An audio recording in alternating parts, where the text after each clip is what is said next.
the Blue Jays and then finished up here with the Twins. He takes over for Ron Gardenhire, who was Minnesota's manager for 13 seasons. And the Twins are off to a slow start in what is supposed to be a rough rebuilding type of year for them. And they're off to a 1-5 start. Trevor May, HUD was supposed to begin the season in AAA, but Irvin Santana was suspended. Ricky Nolasco went on the disabled list, and now he starts the home opener. Yep, he was slated to be their number 3 starter in AAA.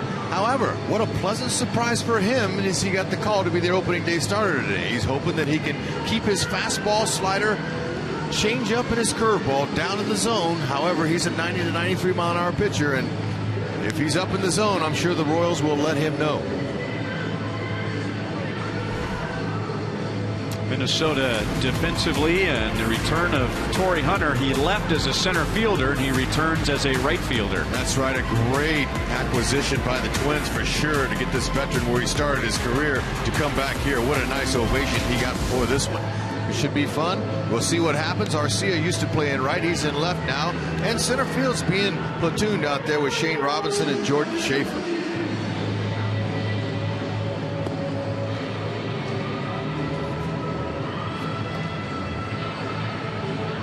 As they were introducing the Twins, and when they got to Torrey Hunter's spot, they paused and played some highlights of his first tour with the Twins from 1997 to 2007. Then he was introduced to a loud ovation, which we all expected. Yeah, very heartwarming ovation. It's well deserved, but really, what a quality human being, has lots of life to give, and is expected to be a mentor for his young Twins.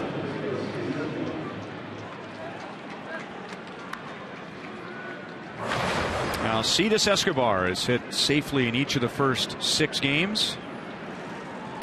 And the first pitch is low for ball 1. Escobar drove in 13 runs against Minnesota last year. May's a big guy, 6'5", 240. He's got a downhill plane, little angle there. He's going to try to use his advantage. Fairly young in the majors. Just has 45 2/3 innings thrown.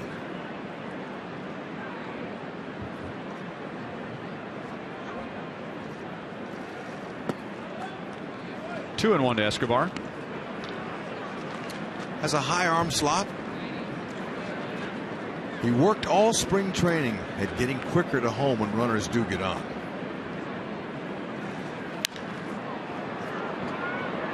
He had a good spring training. Worked on better fastball command. And that's what every starting pitcher will tell you, that they've got to have command of that #1 pitch. And that's what most offenses will see most out of pitchers early in the first couple innings. They want to try to establish that pitch and then work in his secondaries.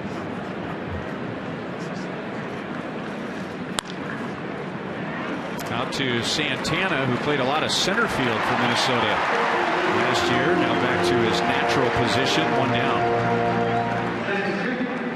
Well, these used to be the kind of series when Minnesota fans were grateful for the Metrodome. Early April. Glad to be inside. There could be rain, there could be snow, but you figured it was going to be cold. 61 degrees. And it's supposed to be pretty much just like this for the entire Royals Twins series.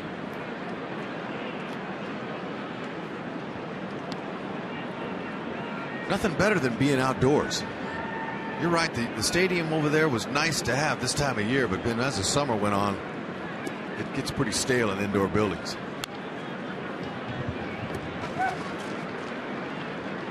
Oh, 0-2 on Mike Moustakas. 4 hits, a home run, and hit by a pitch 3 times during the Angels series. Royals have been hit 10 times as a team, and Moustakas has been hit 4 times. And May has a 3-pitch strikeout, 2 down.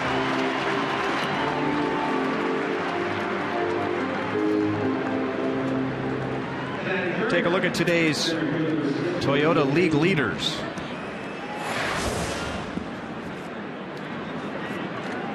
Royals second in the league in batting average, third in runs scored, tied for second with home runs, fourth in on base or second in on base percentage, and second in slugging percentage. Well, out of that category, you could expect a high average because these guys all run and they can get infield hits, but I love the run score. Royals are also trying to shake a reputation of being a team that is too free swinging and doesn't take enough walks. Second in the league in on base percentage category. They certainly want to improve this year.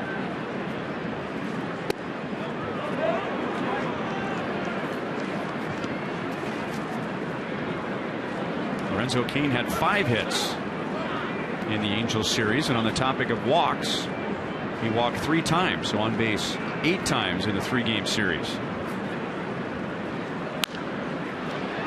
Well, the Royals offense today against May, if they can just be a little patient, a little selective, they might be able to get Trevor May into some walk troubles, because in his 45 2/3 innings in the big leagues, he's walked 22 batters. Into center field, Shane Robinson out there to make the play. 3 up, 3 down, and now the Twins, they've had a bad time in the past against Danny Duffy, and that's who's waiting for them in the bottom of the first.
Hitters of all time, Hall of Famer in 2004, and his offense is struggling through the first 6 games, adding just 197, and only one hitter in there is hitting over 214. That'd be Joe Mauer. Danny Duffy against the Chicago White Sox, Hud, for most of his outing he was pretty dominant, had all 3 of his pitches working, but made a couple of mistakes and it cost him 5 runs. Yeah, but one of the things that he didn't get last year was run support. This year in his first start, his teammates took him off the hook, got some 5 runs for him. And I know he's expecting the same thing now. However, he can just do like what Monty said in the pregame. Don't try to overthrow, just stay on your game, pitch to contact, keep the ball down with your 3 nice pitches. Tough pitch to hit, and Santana hits it to right, and Rios makes a nice basket play on the run. 1 down. Royals made their first error yesterday in Game 6. 1 error all season long for this defense. Royals and Salvador Perez have not allowed a stolen base. Yeah, I'm going to tell you what, though. Talking earlier with the catching instructor Pedro Grafal about Salvador Perez, I can't wait to share with you guys what he said, because this guy Salvi, he is the best as far as the Gold Glove winner in the American League, but he wants to be the greatest ever. And you don't do that by sitting on the couch eating bonbons at nighttime. This guy's a worker. He continues to work on his craft every single day.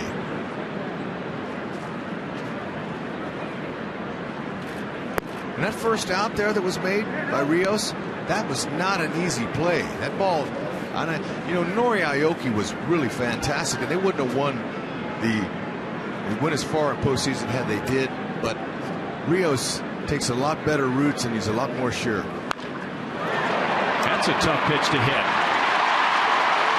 Alex going to play it off the wall, and Brian Dozier is into second base with a double. That pitch might have gone to the screen if he didn't hit it. Yeah, that's the old Tommy Hawk. Really got to use your top hand as a right-handed hitter to stay on top of that one. And that's what he did. Watch him. It's like he's chopping wood. Stayed on top. Good swing. 93 way up out of the zone.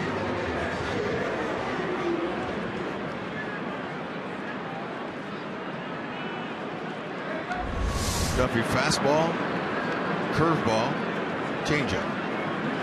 He'll throw a lot of changeups to lefties. Try to establish that fastball first inning.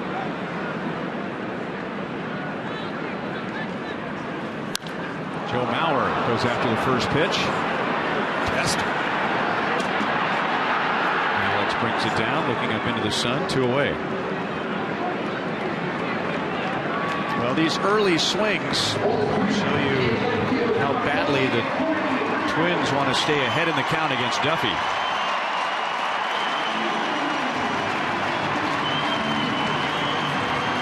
And now Torrey Hunter out of Pine Bluff, Arkansas. He was their first-round pick 22 years ago.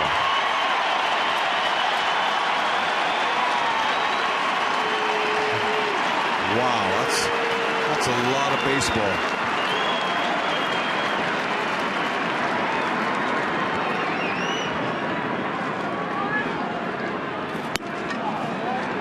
Ball one from Duffy. Taken in 1993. First got to the big leagues in 1997. Was here through 2007. On to the Angels and then the Tigers.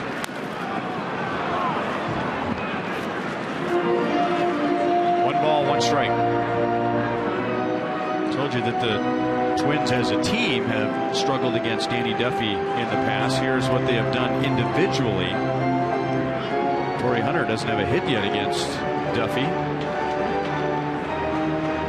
Only Vargas with 6 at-bats and Suzuki with 12 at-bats have respectable numbers against the Royals lefty.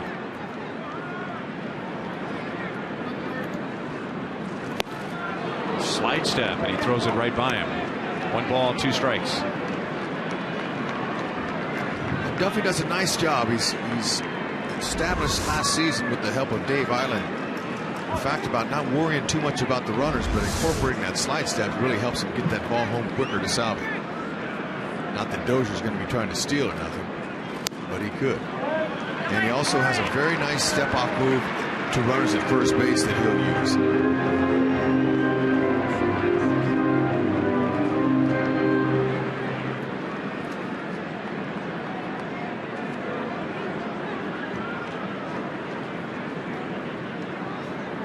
Slide step again, and a changeup got away from it. That was an interesting pitch for Danny in his start against the White Sox. He threw some outstanding changeups and had the White Sox all mixed up, and then he was hurt by some changeups. Yeah, he wants to get out there and establish that fastball, but he knows Hunter will be looking for it right here. Torrey will take a walk to put 2 on with 2 out. Looks like he's a little bit off balance, especially with his changeup. He's fallen off. Instead of following it to home, he's fallen off towards that third base side with that delivery. It's Duffy's first walk, and the Royals pitching staff walk number 10 in 6+ games.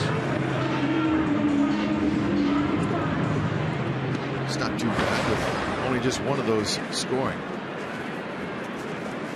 Lots of times that first inning, you get used to the new mound, you get used to the whole, their pitches and how they're working, and it can be a struggle for some guys. Duffy's got 2 outs, all he's got to do is get him to pop it up. Although this guy was one of the impressive young Twins last year that the Royals saw. Switch hitter, power with on both sides of the plate.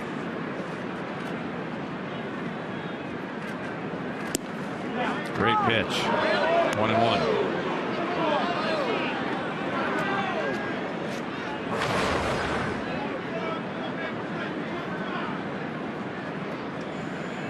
Going to see a lot more right-handed pitchers than left-handed pitchers. That's why the numbers are a little bit lopsided. Center field, and Kane will block it. He'll throw all the way to the plate, and the Twins take a 1-0 lead.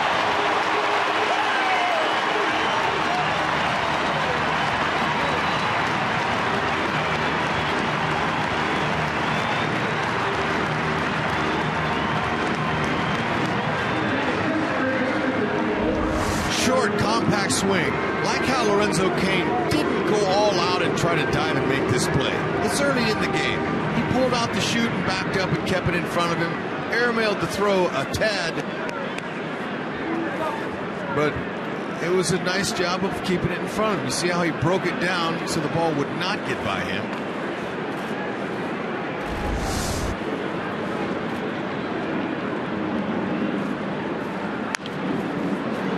Away by Trevor Plouffe.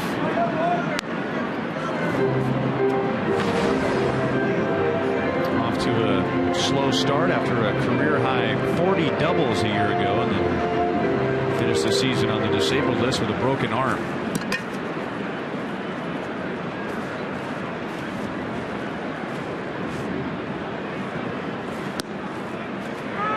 Duffy's made a few good pitches in this inning there, down and away to a right-hand batter.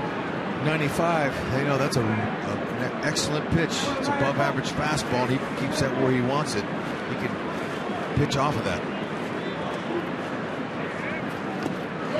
He went around. Sal down to first to complete the strikeout. Duffy's first. Minnesota with a Dozier double and a Vargas single take the lead.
No better place to spend your Friday nights than at Kauffman Stadium. You'll stock up on dollar hot dogs and peanuts for Buck Night, presented by Visit KC. And the first Buck Night is this Friday as the Royals take on Billy Butler and the Oakland A's. Tickets at Royals.com or call 1-800-6-ROYALS.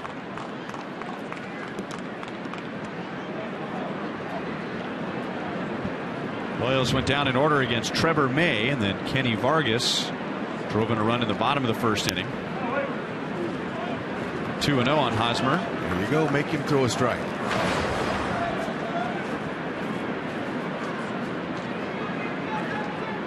Hosmer lost a 6-game hitting streak yesterday. 2-1.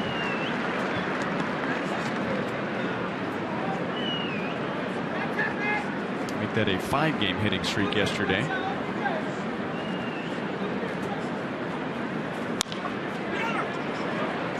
To Mauer. One away.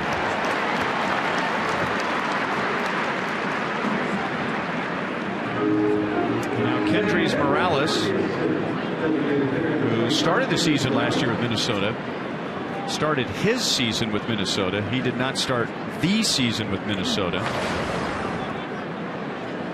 And with the late beginning, never really got it going and was eventually traded to the Mariners. No, and for a rhythm standpoint, it's so important for hitters to get some at-bats in spring training before the season starts. You have to. I mean, this is really hard to catch up, especially missing a couple of months before you even get in there. You're going to struggle because pitchers are already in their game. They're already in great shape. They're usually typically early in the season ahead of hitters anyway. Right center field, well hit, and Kendrys Morales ties the game with a home run in the second inning. Number 2 as a Royal. So when you get 80 to 85 at-bats in spring training, your timing is exactly where you want it to be.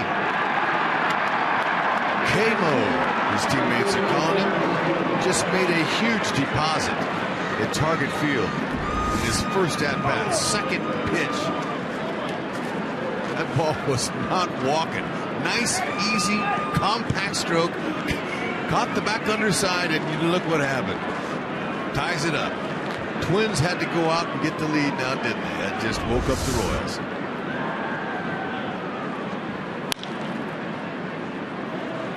Dozier comes in from right field to throw out Alex. 2 down. Gosh, it's early, but how many times have the Royals answered their opponent already this year? I mean, right away.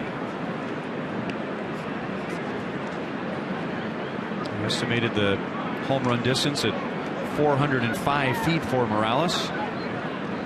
Now, when Kendrys got to the Angels, he really had a hard time with the English language. Now, several years later, you can talk to him and sit down. He can hold a conversation with you. It's really wonderful to see how these guys adapt to the English language. And the Kansas City Royals, how they hold classes and they help their young Spanish-speaking players to learn the language, which is so important when you get up here to communicate with the fans and their own teammates.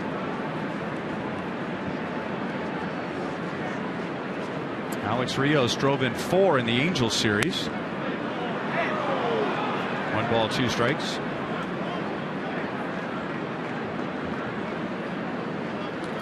That's a pretty good success here in this yard, hadn't he?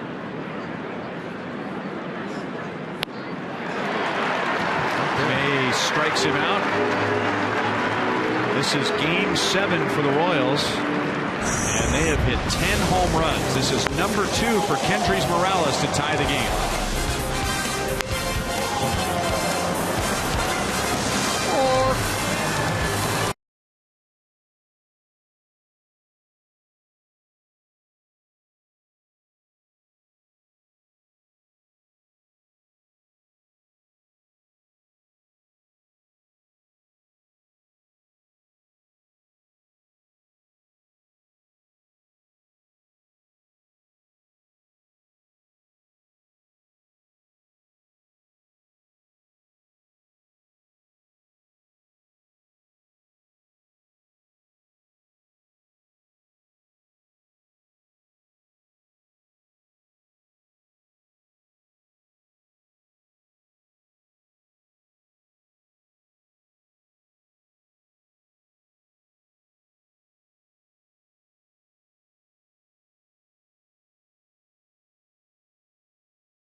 Academy Sports and Outdoors leaderboard. We showed you what the Royals have done on offense, and they've been about the same on the mound in the top 3 of those 4 major categories.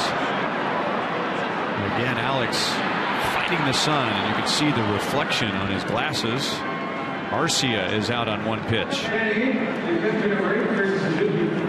This guy's first ball swinging, that's keeping Duffy's pitch count down, but I'm going to tell you it's really difficult to battle that sun on a sunny day. But Alex Gordon knows how to position himself, turns away from the sun and looks the other way, makes most of the catches. I rarely have seen him drop one.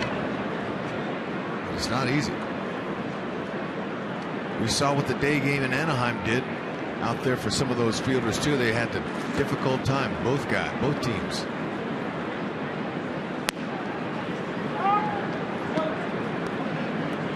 Kurt Suzuki takes a strike. Last year was Suzuki's first year with Minnesota, and before the regular season ended, the Twins liked him, he liked Minnesota, and they signed him up for 2 more years. 0-2.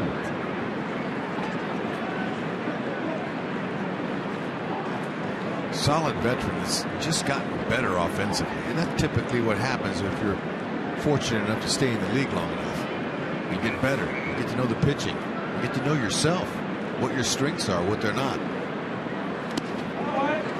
Looked like a swing. Nope. Mike Estabrook says no swing down at first base. 1-2.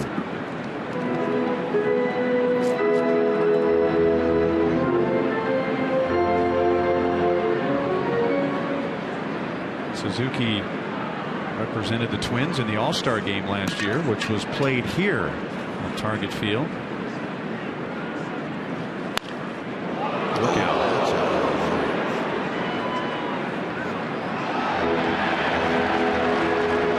Everybody's okay. Nice play.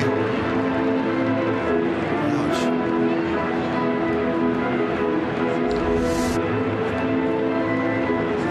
Suzuki way out in front. Yep, that's a reaction a lot of hitters do. They don't even want to watch.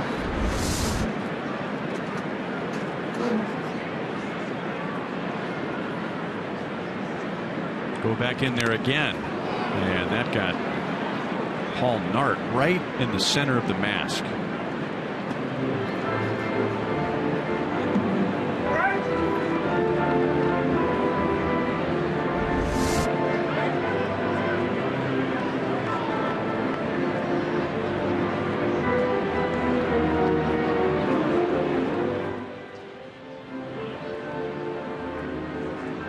Kept his balance. Sal was there to help him out. And now Sal going through all the battery of tests. He is the makeshift doctor and trainer. What's your name?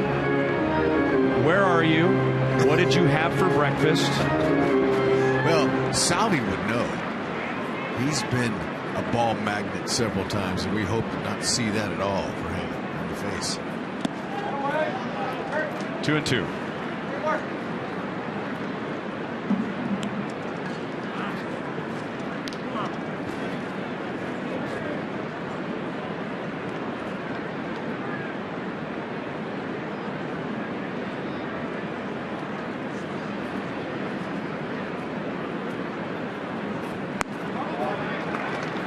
Full count on Suzuki. Shane Robinson is on deck.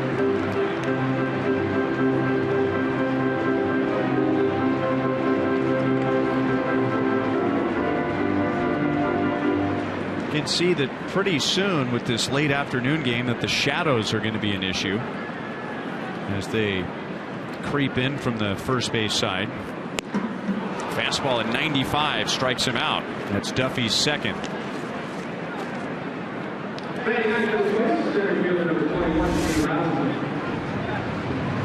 We're back 3-2. Nice location. It's on the outer half. It's not down the middle. Suzuki might have made some contact with it.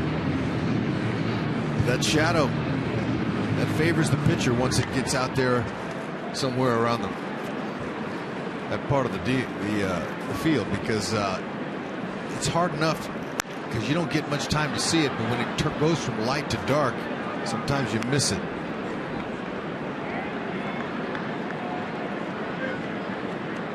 It is the downside for a hitter, at least for these late afternoon games, and especially this time of year. Shane Robinson. Twins have had an awful time trying to find a center fielder ever since they traded away Denard Span and Ben Revere during the same offseason. Denard Span went to the Nationals, Revere went to the Phillies, and it has just been one center fielder after another. And HUD mentioned they're going to try a platoon this year. Moustakas throws out Robinson, and that'll do it. So Danny Duffy bounces back nicely after giving up a run in the first inning. Salvador Perez tied for the league lead with 3 home runs and 8 RBIs. He'll be leading off the 3rd inning.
Oh no.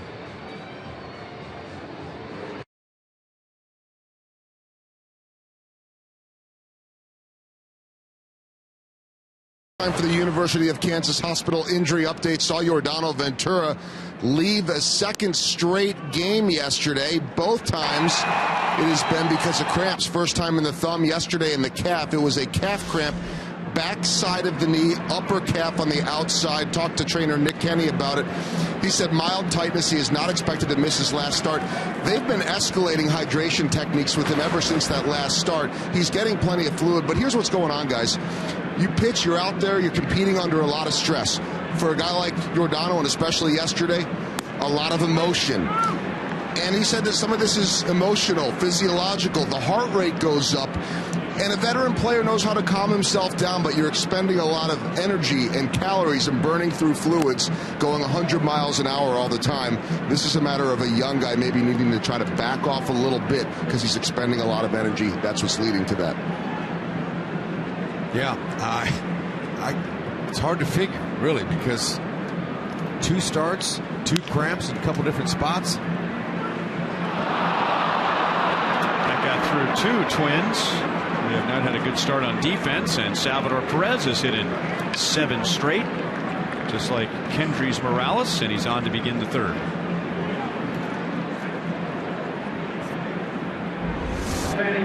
Okay, this ball had eyes on it all the way. Nice to see Salvi getting a little bit of luck early in the season. That would have been a tough play for Dozier to make. But getting back to Joel's point about being high stressed and being all worked up, we don't know what a pitcher's going through out there, especially a young 23-year-old kid. And he tried to break off the mound. Obviously, he couldn't move, or he would have covered first base and it would have gotten an out that inning. So Nick Kenny said that they'll just continue to find different ways to hydrate him and make him feel better to where he doesn't cramp up. We'll have to wait and see. And again, remember the emotions, the stuff that went on with Mike Trout yesterday too, but maybe a veteran pitcher can come back in between innings, calm down a little bit more. And for Yordano Ventura, he doesn't just throw 100 miles an hour, but, you know, he's still pretty new at this, and maybe he's amped up, as cool as he looks out there. So there's so much more going into it than just watching him throw hard pitches. Well, the good news is the last 2 times he's had to leave early have been because of cramps. Infante strikes out. That is May's 3rd. 1 down.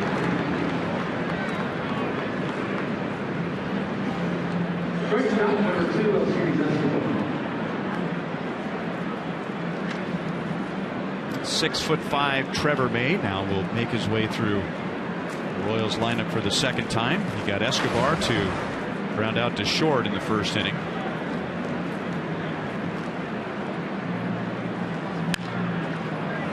Shallow center field and down for a base hit. So of the 4 Royals with 6-game hitting streaks, 3 of them now have 7-game hitting streaks. Escobar, Morales, and Perez. Jam shot. Good full swing. Bat stayed intact. It'll live to see another plate appearance. And you gotta love that if you're a hitter. If you're a pitcher, you're not thrilled with those kind of base hits that you give up. But there's nothing you can do except focus on the next hitter. Moose was a strikeout victim his first time up. Only took May 3 pitches to get him out.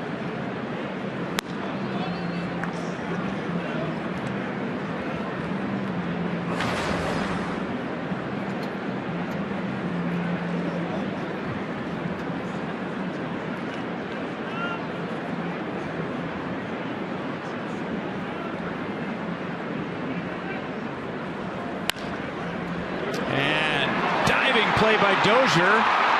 No out at second base, no out at first. So it was a flashy play, but unproductive other than keeping the ball on the infield. Paul Molitor is going to step out of the dugout per the new rules. He doesn't have to go all the way out and talk to the umpire, but they're going to delay for a moment as their video crew is going to take a look at what happened at second base. Well, you can't get 2 unless you get 1. Got to get the first out for sure. These guys love the flashy plays. They all watch replays at the end when they go home at 9. But look, that's a really good stop. Almost got under his glove, but you got to make sure a 1 first. And looks like he's off the base just barely. It's close. Yeah, but I'm with you, Hud. I mean, that you get the sure out there, and you get 2 down, right? Yeah, you sit on the runner. If you're not sure that you didn't touch the base, then you just go ahead and sit on the runner and tag him. Got to get that out. That's big for your pitcher. I mean, and they're young, and Santana's a young shortstop in the majors, and they're learning. And Paul Molitor, first-year manager for himself, going to have to be patient with these guys as they grow. Paul Molitor decides not to use a challenge, and the replays we saw very inconclusive. So bases loaded, 1 out for Kane. It should get 1 home as Robinson backs up. So there's the point right there, Hud. If you get the out at second base, Minnesota is out of the inning. Instead, the Royals take the lead. RBI Lorenzo Cain. Gotta like the mentality of Lorenzo Cain, batting 3rd in Ned Yost's lineup. He's looking to get the job done with a pitch up, sacrifice fly or better. Now here's the out that should have been made. Now the ball, when you're a shortstop and you see that ball going into the lane of the runner and you're not sure if your foot's on, well, you better just make sure and tag the runner there. So 2 mistakes. Exactly. And that cost him a run.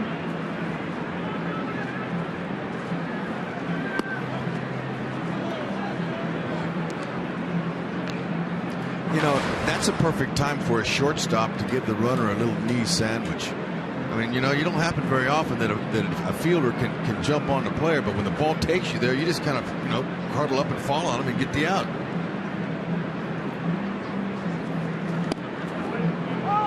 One and 1 to Hosmer. He grounded out in the 2nd inning. Well, we saw that a lot in Kansas City. Young players in the non-winning seasons, we'll call them, trying to do too much. That is the definition right there when people say, well, what does it mean to try and do too much? Trying to make something happen.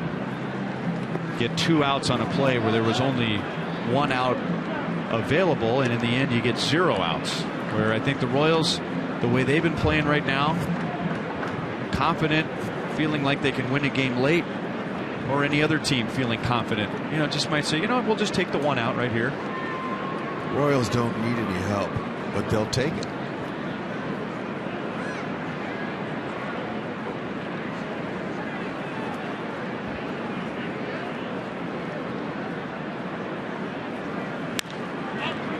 Got it in on Hosmer, and Plouffe comes into the grass to make the play.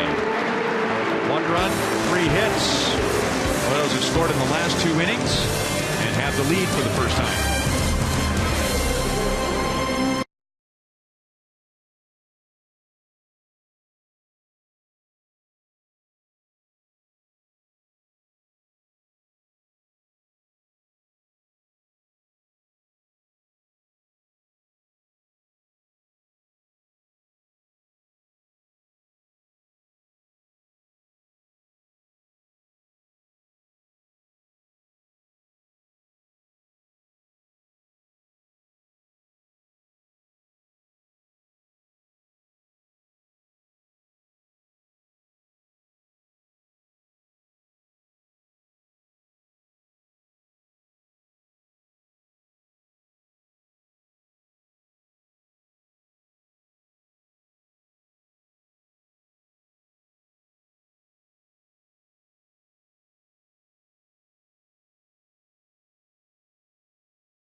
Okay, how you feel about that, my friend? I really appreciate you, wishing me a happy birthday. Very special coming from my brother. So, like I say, glad you were able to do that for me. Okay, brother from a different mother, okay? All right. I love you like a brother. You love me too, thank you, Papa. You see, he love me, guy. Thank you. Cumpleaños. I got a hit. Feliz. I got a hit. Cumpleaños. Okay. I was also If they could just have a little more fun. Yeah. It's fresh. It's real. And all Salvi's got to do is see Goldberg, and Joel just hands him the mic if he's in the mood. Now, Salvi's not in the mood all the time, but most of the time he's always happy. Santana hits it hard, and Escobar gets a tricky hop and throws him out.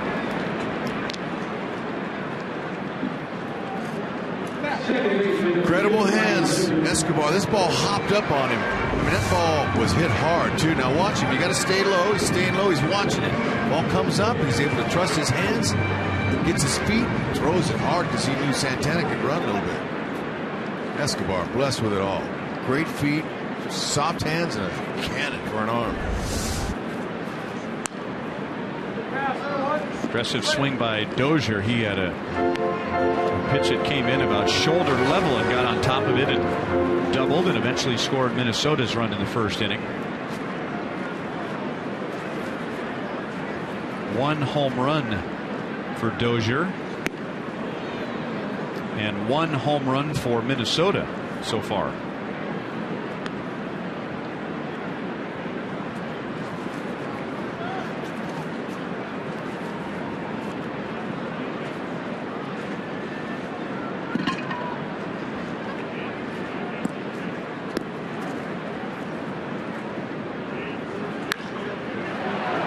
Well to right field. Rios runs it down. Another good defensive play in the Royals outfield.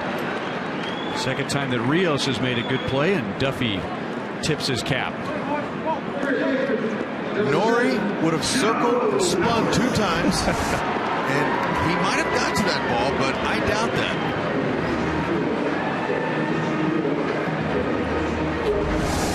Rios turned and went right to the spot and made the play.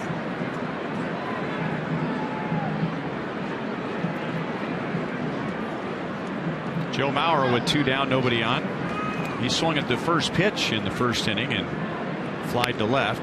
This time he takes ball 1. Mauer, for good reason, is the only left-hand batter that Paul Molitor has in the Twins lineup. Left-hand batters hit a whopping 137 against Danny Duffy last year.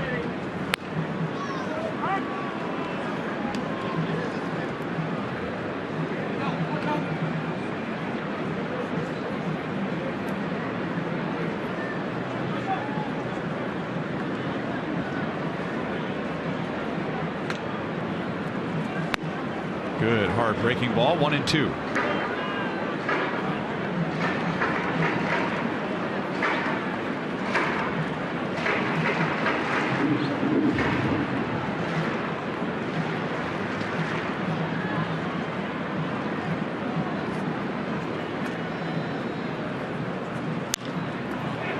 To left field, Alex near the line makes a diving play, and the Royals pick up where they left off in Anaheim.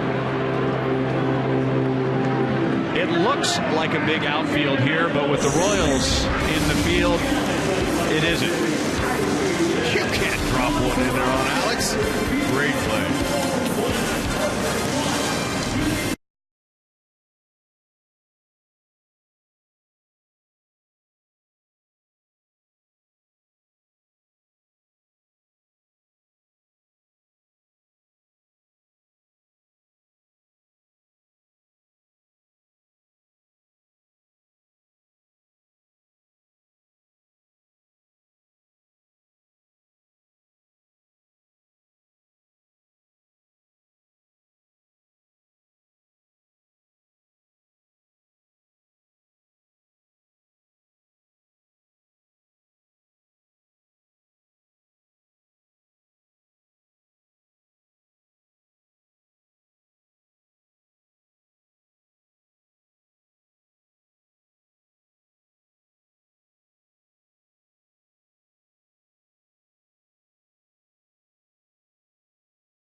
Left in baseball. That is because of this, our Mazda game break. The Pittsburgh Pirates have handed Detroit their first loss of the year. This is Corey Hart going deep with the home run. No sunglasses during the day. They win it. Pittsburgh does over Detroit. Anibal Sanchez giving up 5 earned runs in that one.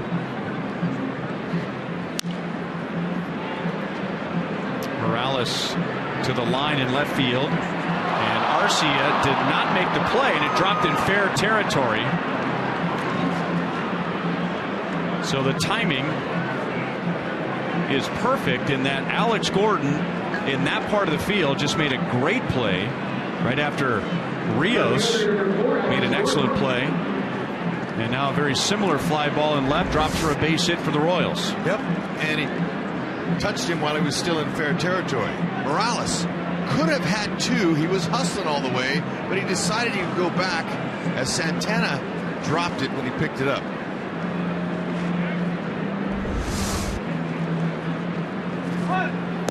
And Alex showing bunt with the extreme shift over to the right. And not a bad idea. All this damage offensively his teammates have been doing to the first 6 games have all been done without Alex Gordon, one of their best players. So why not go ahead and bunt?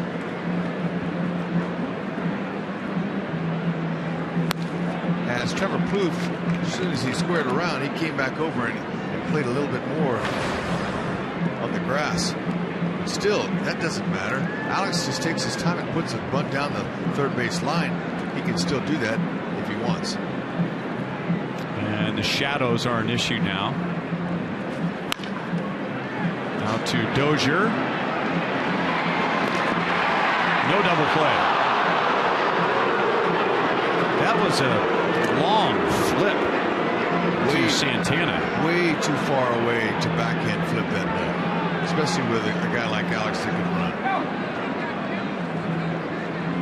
Dozier has got to be able to pivot and fire that ball, sidearm or overhand. There was too much air under that lob, and you're too far away for that. I mean, you got to tighten it up. So far, this game, those two guys up the middle aren't playing the way Paul Mauder would like them to. That flip, you only should use that flip when you're 10, maybe 15 feet away and your momentum's going that way and your feet are on the line. Hard hit to Plouffe. They'll try again. And this time Minnesota turns the double play. So May only faces 3 in a scoreless 4th inning. Royals lead 2-1.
Brought to you by Panera Bread. Avoid the lines. Order online with rapid pickup at delivery.panerabread.com.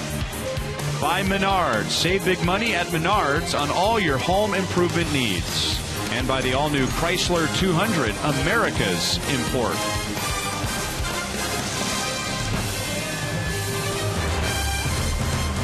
Statue of Hall of Famer Harmon Killebrew, who finished his career with the Royals, but known mostly for what he did here in Minnesota.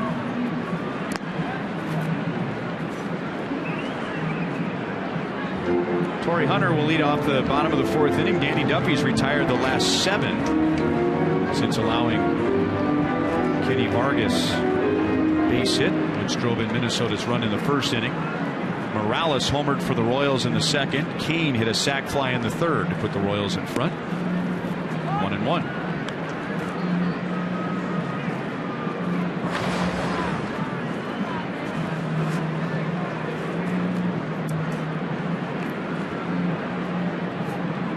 Sal trying to give Danny a very low target and goes down to a knee. 2-1.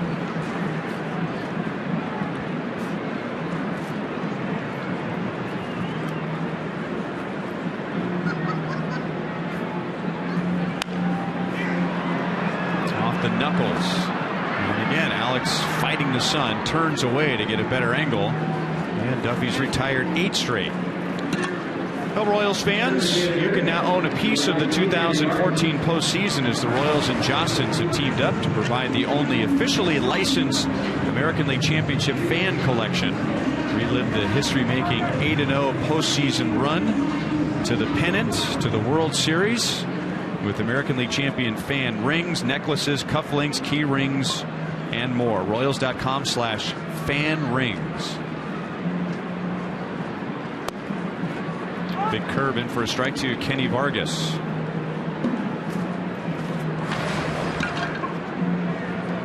Single to center field and drove in Dozier in the first inning. That was a swing. Hey, after the first pitch breaking ball, Vargas is thinking he's coming fastball here.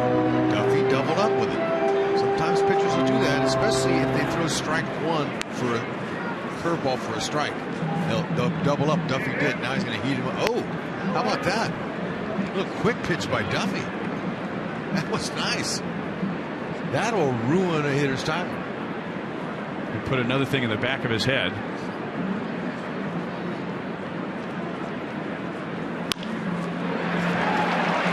Not a bad pitch and a good swing as Vargas inside outs it to right field, and he's 2 for 2. This young man here, he's going to make a big difference in the Twins in this season and their future. He can hit.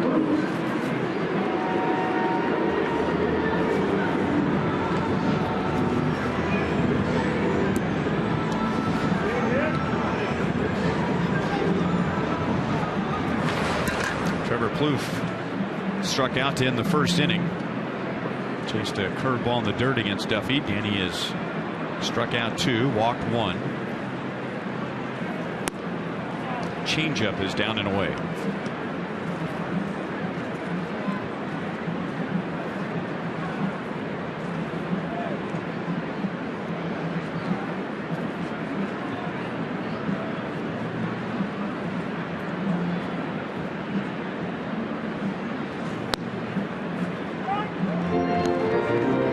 One ball, one strike.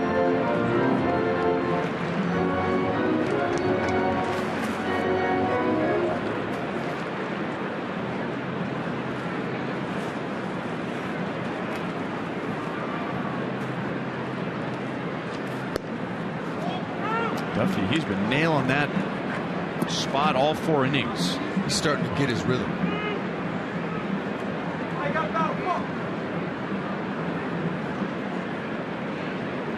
Nice pitch count management. He's been getting some first pitch outs.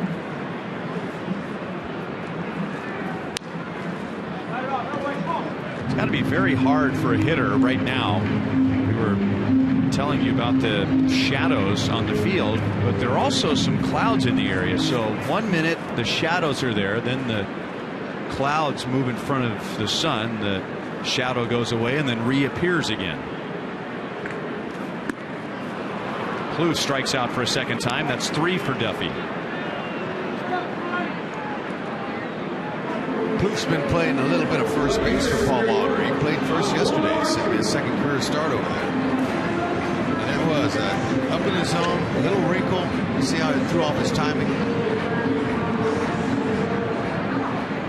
Shadow's not easy, but you know, you have to block that out. You can't make excuses. You have to just focus and try to track the ball the best you can, pick up that release point.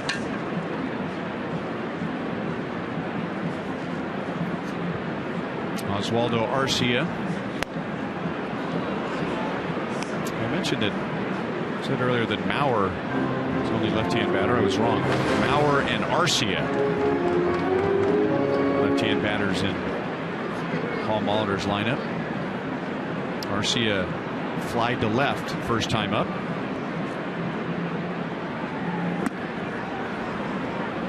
Oh, and 2. Arcia is the type of hitter that he's all or nothing. He takes the rip. He tries to hit every time he swings. He tries to hit it out of the ballpark. He's learning. He does have some power. Sometimes with 2 strikes, you got to shorten up a little.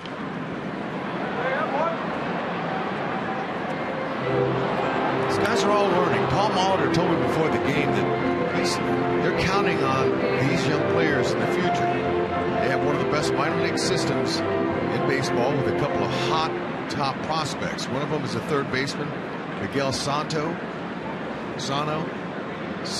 No T. Sano. He's really hot. He's 21 years old.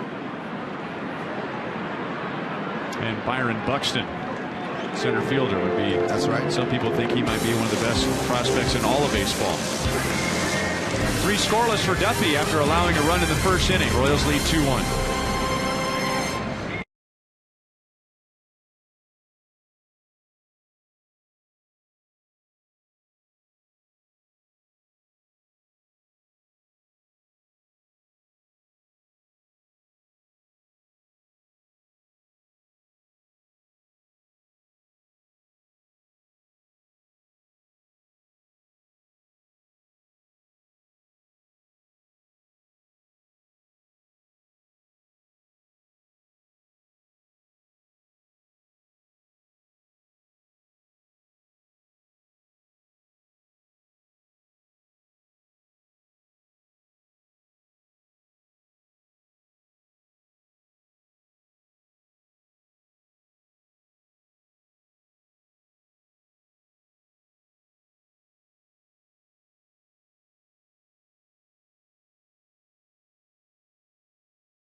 Third inning.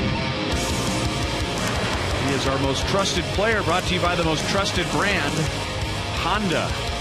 He loves hitting here. You ask him, he'll tell you, I love hitting, period. Look at how he loads up. I love how he pulls that front leg up. It's like cocking his gun, and then he fires. Short and quick, and when he's catching that ball with a short swing, that ball, it ain't walking, it's running. Screaming. He was the table setter in the third inning, leading off with a single, scoring on Kane's sacrifice fly. Royals have 2 runs, 5 hits against Trevor May. Minnesota 1 run, 3 hits against Danny Duffy.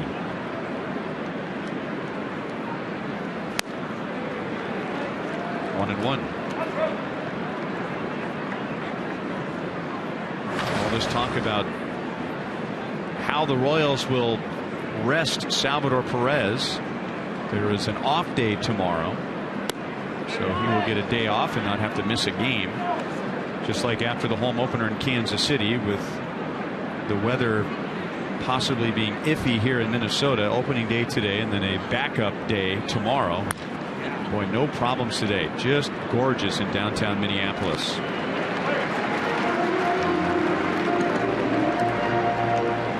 Don't miss your chance to sit beside your favorite canine while catching the Royals. Bark at the Park. Our first one will be next Tuesday.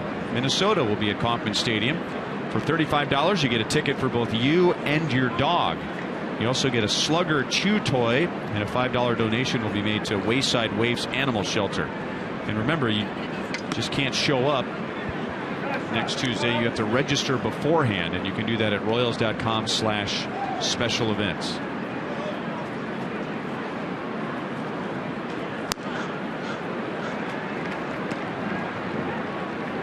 Don't you just love your dog? Bring them to the yard because they love baseball too. When they see that ball flying around the yard, they get excited.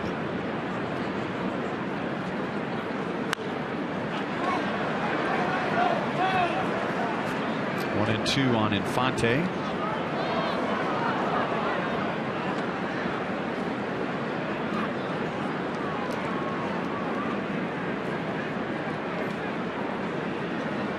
drove in 2 in the Angels series.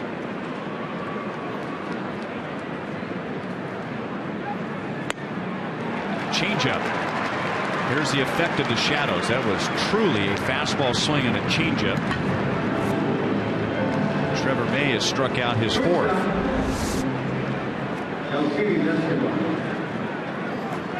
Oh yeah, way out ahead of that, but a nice pitch, and it's going to be slim pickings. That's why it was important to get that lead when they could. And the hitters were begging for some more cloud cover. But Neil Allen, the new pitching coach for Paul Molitor, he's got to be pleased with the way Trevor May's throwing the ball. He's got a nice rhythm going. His fastball's working pretty well. Robinson runs it down. That is May's second 1-2-3 inning. As we head to the bottom of the 5th, it's still 2-1 KC.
Typical Royals good defense behind Danny Duffy today. The Royals have hit another home run. Kendrys Morales in the 2nd inning, giving the Royals 10 home runs.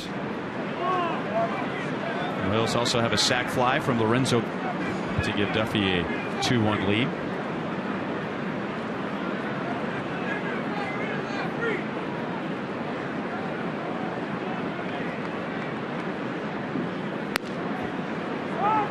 One and 1 to Suzuki. Duffy struck him out in the 2nd inning. Duffy has retired 10 of the last 11 Twins.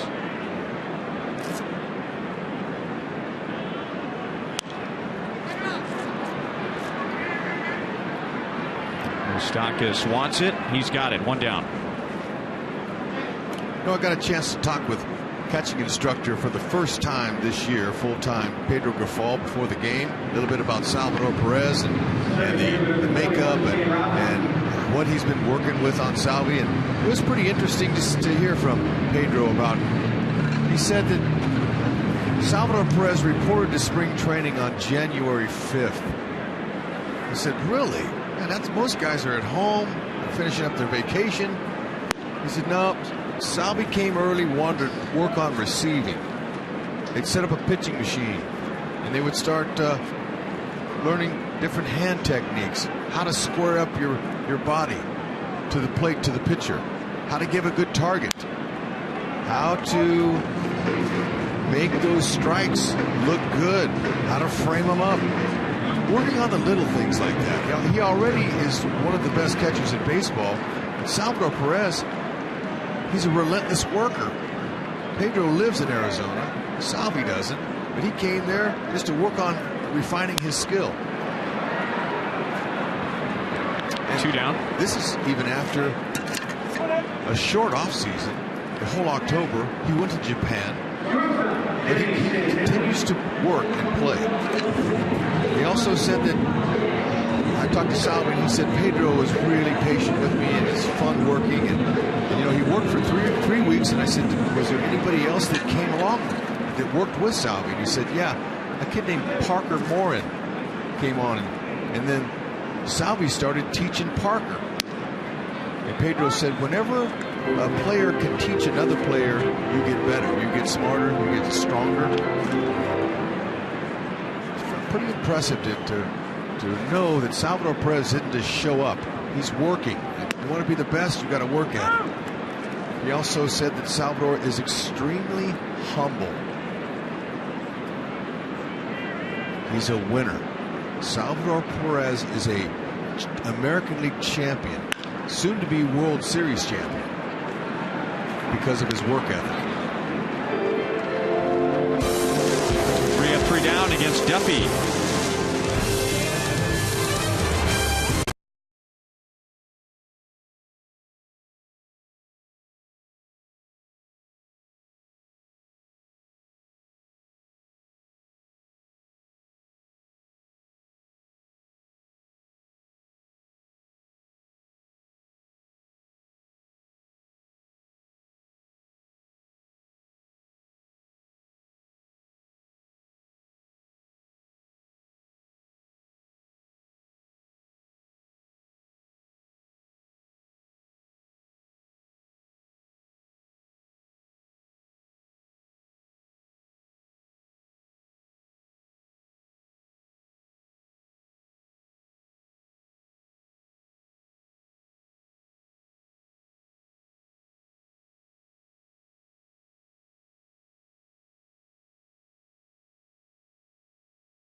Salvador maybe got some dust from around home plate up in his eyes as we welcome in Jeff Montgomery.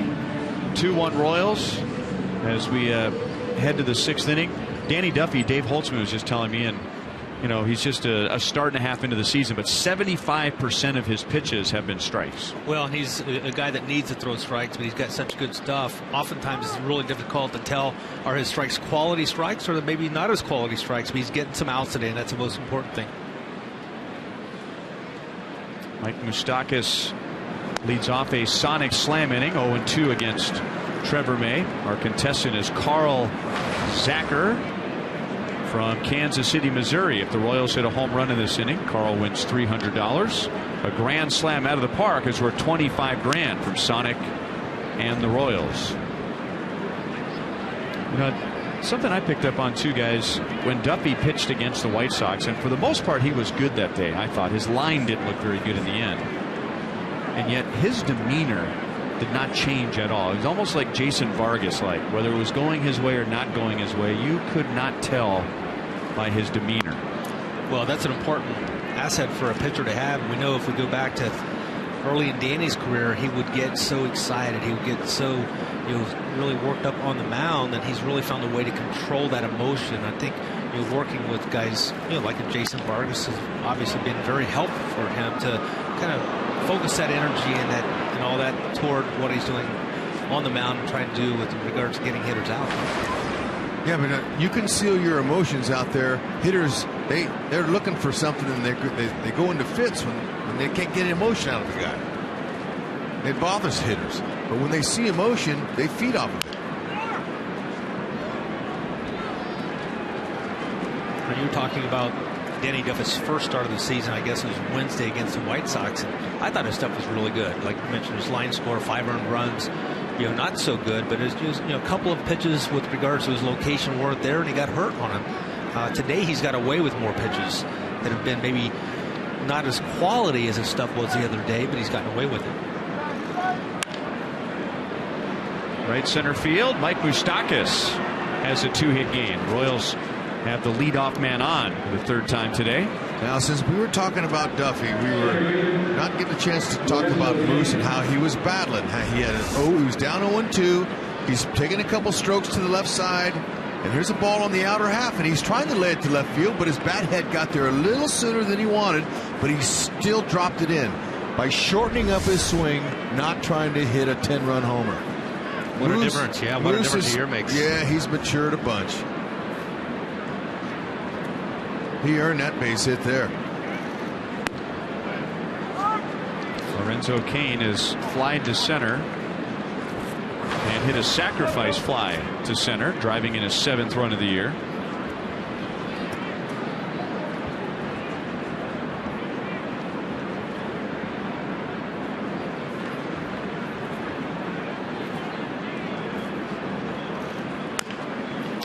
Harder to hit a fastball or something off speed with the shadows? Off speed. Hitters are sitting on that fastball. They've already gauged him now. They're the 3rd time around. But when you start pulling a wrinkle on it, it slows your hands down and it throws your timing off. And then when you just miss it by not seeing it just for that fraction, it's an advantage to the pitcher.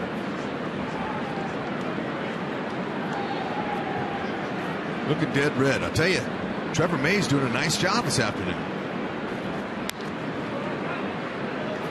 Last year, the Minnesota Twins had the highest ERA of any starting rotation in the major leagues. The only one with an ERA over 5. They signed Urban Santana.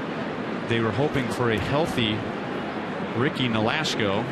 Santana had that suspension. He's going to miss half the year. And Nolasco is back on the disabled list. There was a 4-man competition in spring training for the last spot in the rotation. 4 guys competing for the 5th spot. And as it turned out, 3 of those 4 guys are now in the rotation. So that appears to be an uphill challenge for Neil Allen, Paul Molitor, and the Twins this year to make that a productive starting rotation. Yeah, but that's what's such a good outing and what that will do for Trevor May in impressing today. He got called up from AAA to make this start. But the reports that I've got on him is he's erratic. He misses up in the strike zone. He gets nervous when runners get on base. Haven't seen any of that yet. I think the biggest thing that he needs to learn to do, we talked about this in the pregame with Danny Duffy. He's a very similar guy to Danny Duffy early in his career, where he was trying to miss bats, and you want to try to get some early count outs, and we've seen Danny, for example, they get a lot of early count outs, and that's been really the thing with May, is he's not been able to command the fastball, especially against higher competition. As a result, he's got himself in trouble with the walks.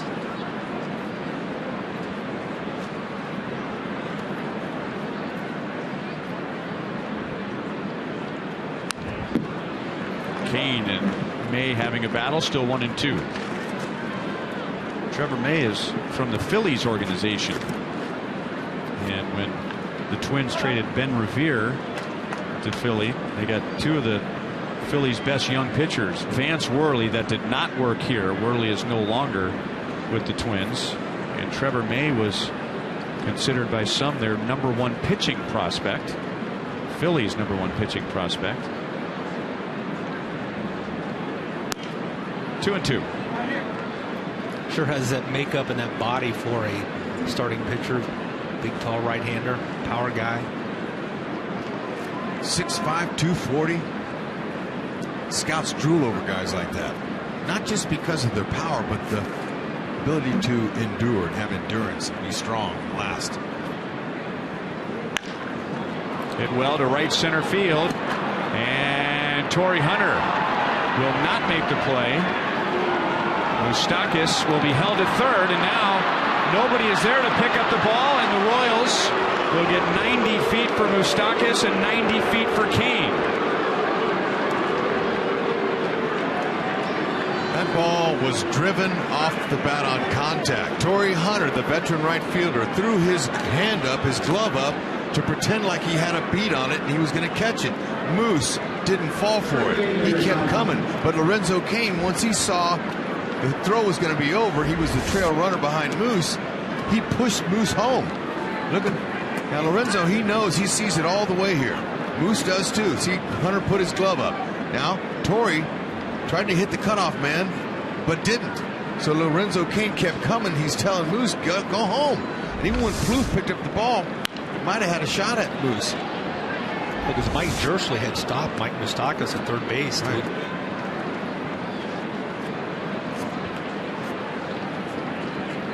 Now, where was everybody? I mean, that Hunter gets an error to allow Moustakas to score. Kane goes to third on the air, but where was that Dozier? ball, as it continued to roll, it was headed right to third base. Yeah, Dozier needs to be in a little better position. Wow. Driven into deep left center field and off the wall. Eric Hosmer just misses a home run. Kane scores, and the Royals lead 4-1 in the 6th inning. Man, I mean, that ball was, that's a deep part of the yard here. Too bad Hosmer tried to hit it over that left center field fence, but man, that got loud. Hosmer been missing his first 2 at-bats. He didn't miss that cookie. Belt high right down the middle. Good stroke. Barely didn't lift up his foot. Really short to the ball. Provides some power. Ran Arcia right into that wall. Here come those running Royals. Slugging running Royals.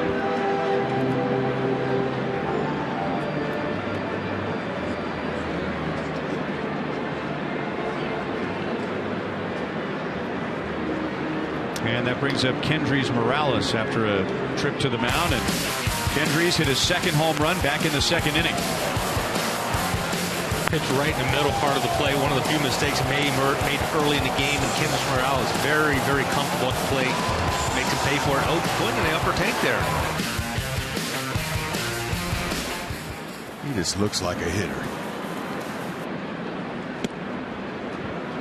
Well, he's looking for that same fastball again, and May was ready and threw him a changeup. Pulled the string on him. But you know what I liked about the home run? Morales, you hit a ball over 400 feet. Believe me, as a hitter, you know you got it. He put his head down and took off running. He wasn't styling. He wasn't trying to dig himself. That's well hit into left center. And Arcia makes a nice sliding play. Twins really needed that. Hosmer back to second base, 1 out.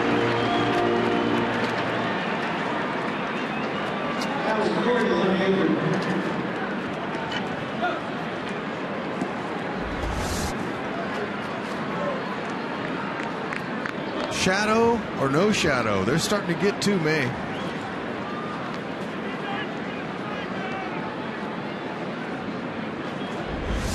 Now the Twins will try and set up a ground ball double play with a base open. Left-hand hitting Alex Gordon at the plate.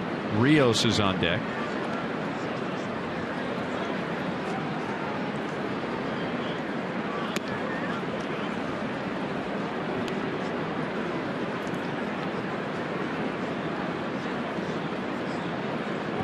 To Trevor May's credit, Hud was talking about the reputation of being wild and erratic. This will be his first walk, and it's an intentional walk. But he's definitely up in the zone. Alex is not quite right yet at the plate, but he had one of the biggest hits for the Royals last year, and it was against Minnesota. Our AT&T U-verse rewind, August 26th. Off of Glenn Perkins. And if you haven't seen the highlight, if you haven't heard the audio of the highlight, Denny Matthews accurately said, when it's your year, these are the games that you win. And on cue, Alex hits the walk-off home run. And as we found out, it was the Royals' year. It's not Trevor May's day. He had a solid 5 innings, but in trouble in the 6th inning. He's out with 2 on, 1 out. Chevy called to the bullpen. Tim Stopper on for Minnesota.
Neil Allen trying to make a young pitcher feel good after a good start for Trevor May, and then the Royals got to him in this 6th inning, and they're starting to pull away.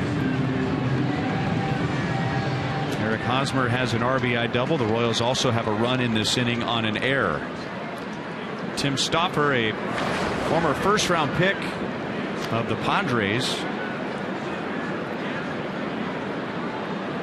That was back in 2003.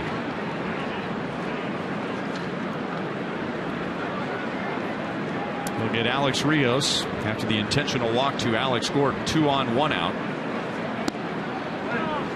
That nice little slider there. He'll go with a 2 and 4 seam fastball. That little slider, curve, and a change. He's got all 4 because he's considered a long guy. He could possibly start. Valuable arm.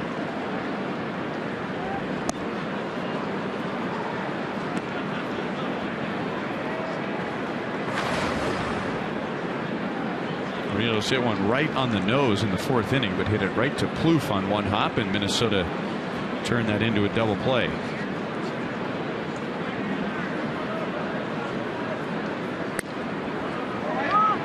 Two and 1 on Rios. Talked earlier about Rios, how he loved hitting here at Target Field. He's got some nice numbers. Look at that. 357. 4 homers. That's in 36 games. He's up there in Salvi territory.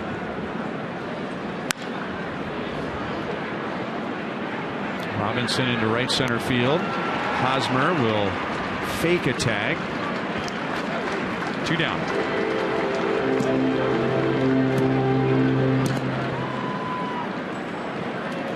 But we've seen the Twins and how they haven't been able to execute on defense and how that's hurt them. As a result, there's been 2 out of the 4 runs that have been scored here are because of shoddy defense. Championship caliber teams don't make those mistakes. Therefore, that's why they win. The Royals have an airtight defense and they play. Molitor knows of that, but it's hard.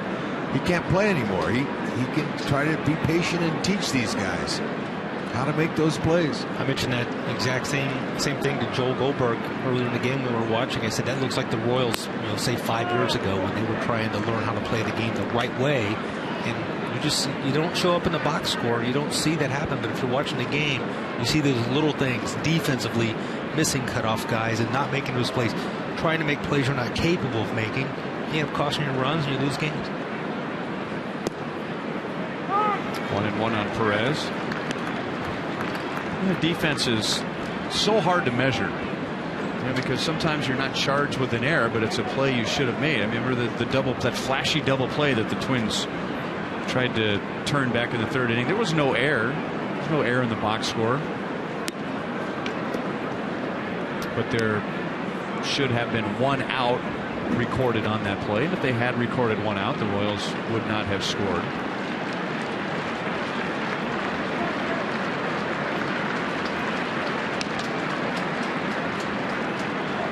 2-1 on Perez. Hosmer at second, Gordon at first. 3-1. He wanted to swing. Salvi coming out of his shoes, but realized he was out of the strike zone. And if it's not exactly where he wants it here, take your base and let Infante take his chances. Take your walk.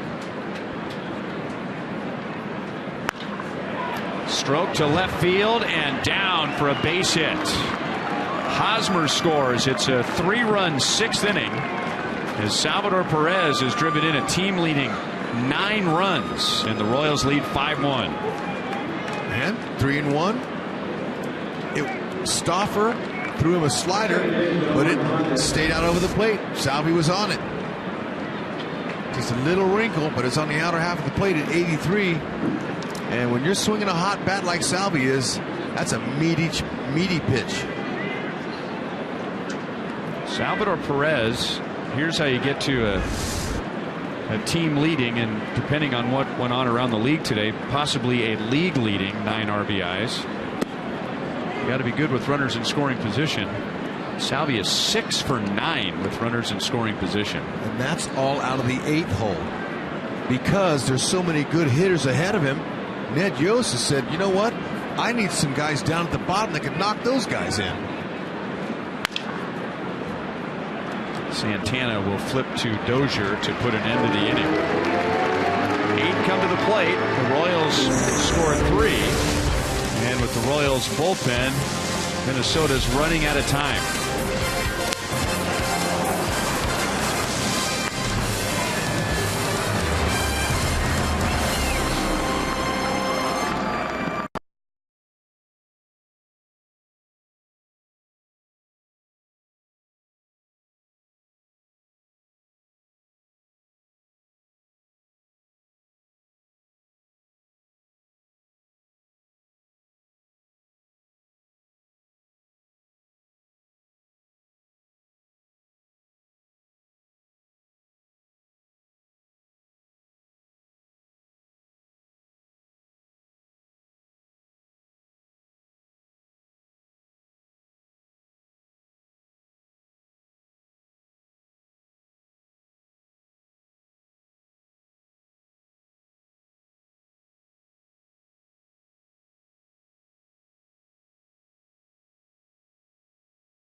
Join us for our annual School Day at the K, hosted by the Fox 4 weather team. Students and teachers alike will have a blast learning about Kansas City weather while catching the Royals.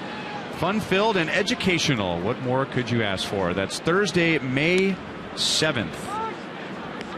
Royals will be taking on the Indians. That's at 1:10. The Pre-game presentations begin at 10 a.m. Go to Royals.com/school day to learn more. 0-2 from Duffy to Brian Dozier. Dozier scored Minnesota's run back in the first inning after a double. Vargas got him to the plate. Minnesota actually led for a half inning, and the Royals scored one in the next half inning, one more in the third, and then 3 in the 6th. It's amazing how few innings the Royals have trailed this season. Well, I have that number for you, Monty. The Royals have now played 61 full innings, I believe. Is that right? 61 full innings. They have trailed in 6 of those 61 full innings. Kind of like your odds, especially with this bullpen. Have some leads in the middle part of the game.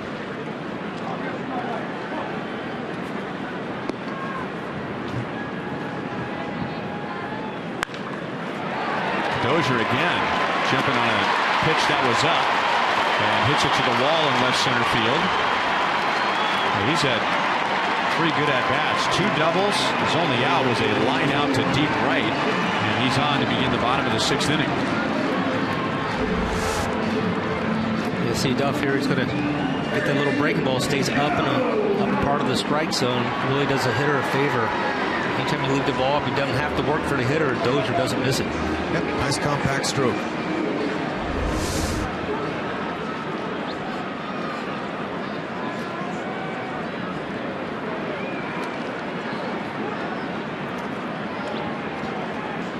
Joe Mauer is 0 for 2, and one of those outs was a diving play by Alex Gordon in the 3rd inning.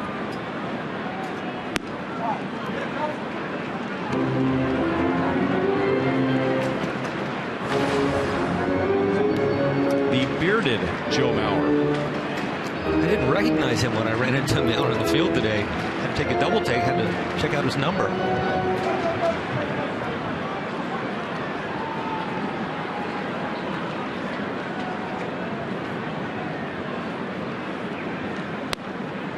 Good pitch. 1 ball, 1 strike. You see where Lorenzo Cain is playing, way over. Now there's second base. He's way over to the opposite field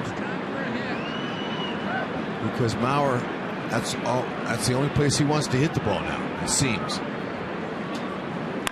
But he pulls it. 1 hop to Rios, hit too hard to send Dozier. Minnesota has runners at 1st and 3rd and nobody out.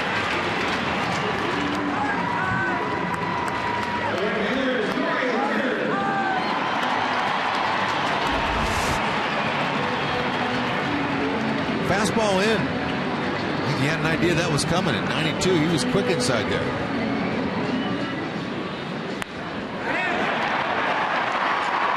Rios hit the cutoff man. That's proper.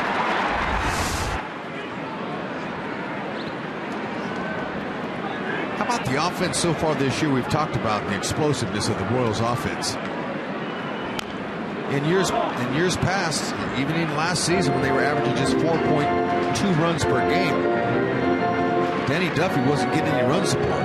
He's gotten out to a great start this year. 5 in his first start, now 5 again here. Heck, he received 5 runs or more of support in just 4 of his 25 starts last year. Heck, in his first 2 starts, he's already got 5 runs. He must be living right. We hope he gets used to it. Yeah. Starting pitchers are loving this offense too, not just Ned. Good pitch count too. He's at 75 in the 6th inning.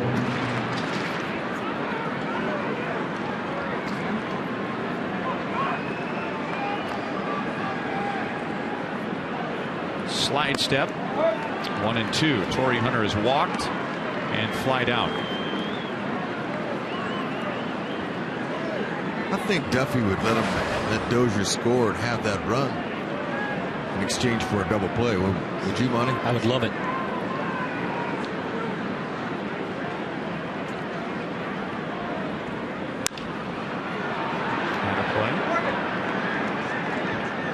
Ryan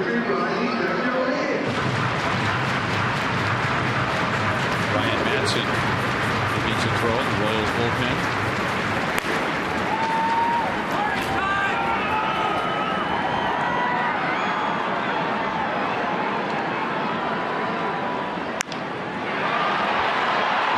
Into right field. The wind pushes it, and Rios makes a good play.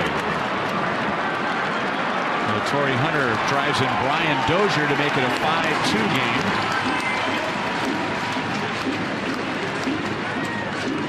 game. All things considered, the Royals will take that. Still in position to get a 2-out double play on one pitch, so you got to like it. With that wind, that is a difficult play. He made it look easy. Look at him. He glides. He's a very good athlete. Nice running skills. Good jump. Went right to it.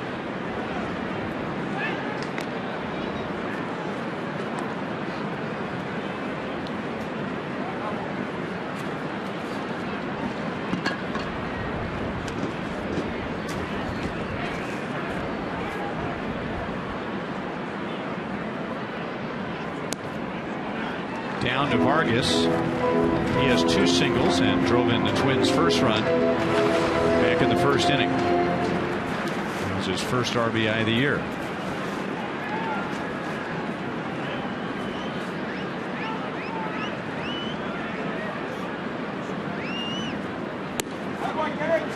Two and 0. Right, does Alex Rios remind you of another number 15 that used to patrol the Royals outfield, Carlos Beltran? The way he kind of glides and gets to a lot of balls, covers a lot of ground. Very graceful.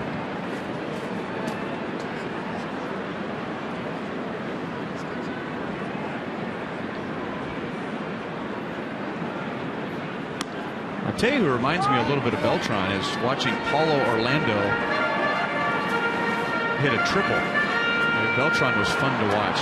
Once he turns first. Yep.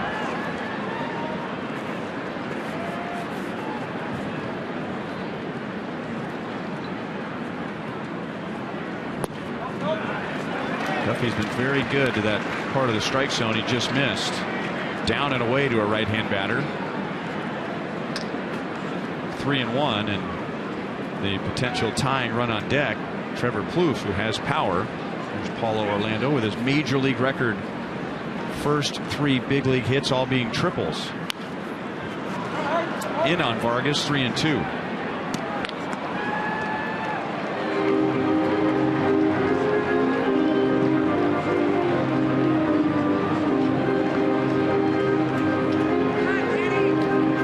Not bad for a 29-year-old rookie who is filling in for an all-star in Alex Gordon in the day games after the night games.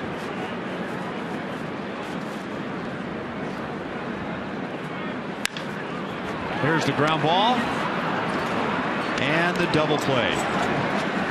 So Minnesota had 2 on, nobody out. They get 1 run. Duffy had some help on defense. Alex Rios has made 3 good plays, and in this inning turned a potential double into a flyout.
team in the major leagues. The Tigers lost in Pittsburgh today, 5-2 to the 7th KC.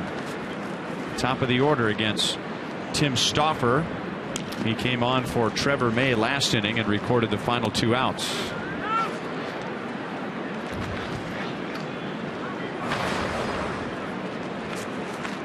Escobar is hitting .370, 1 for 3 today. He also has a line out to center field. He has hit safely in each of the first 7 games.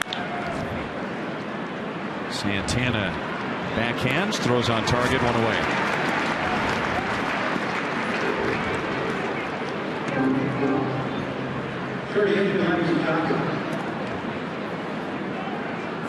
Remember to vote for the Royals Player of the Month at rallyhouse.com/Royals. And when you do, you'll be entered to win a majestic prize pack from Rally House. Mike Moustakas has a 2-hit game and has scored 1 of the 5 runs. A couple of singles. Good curveball from Stauffer.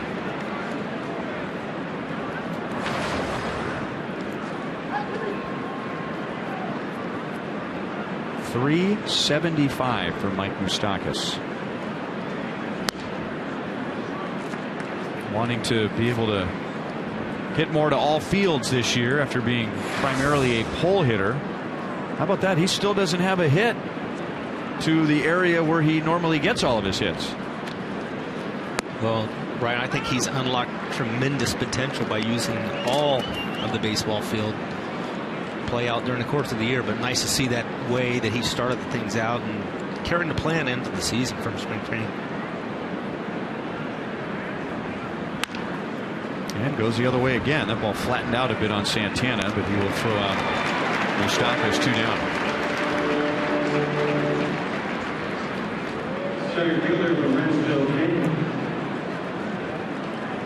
Okay, Mike Moustakas, we've talked to you and told you he's a different guy. Watch this. Okay, routine ground ball.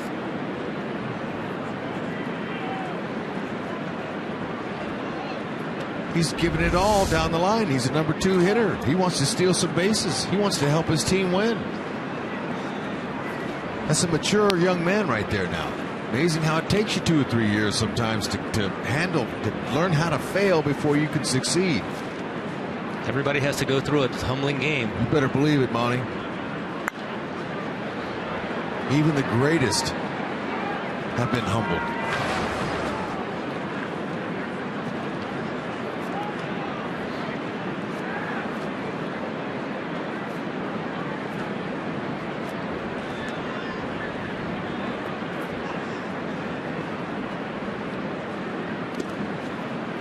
Two and 1 on Kane. 1 for 2, a double, a run scored, and an RBI. And now he's hit safely in each of the first Royals 7 games.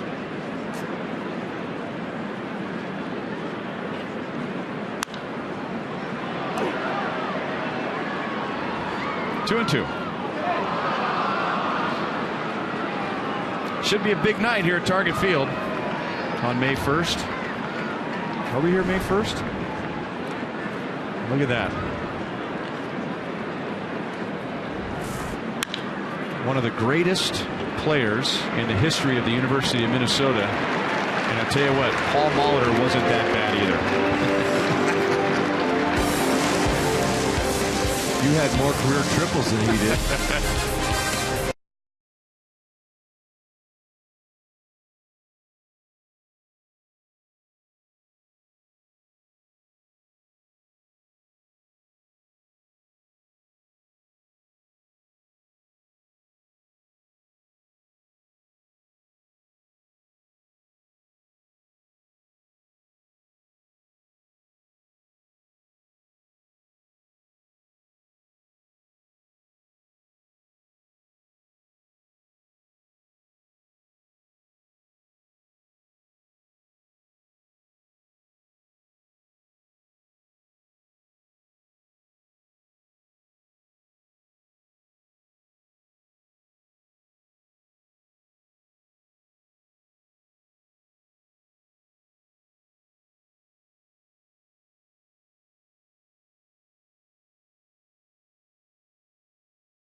lead 5-2 in Minneapolis. Danny Duffy has given up 2 runs in 6 innings. He has a quality start right now and going to take us into the bottom of the 7th. Let's take a look at his day today, Monty. Yeah, I was talking about quality strikes, and here he's going to get some strikeouts. And sometimes, the pitches you get the strikeouts on maybe aren't the best in the world, but you get away with them. And we see here the Plouffe strikeout earlier in the game with Danny.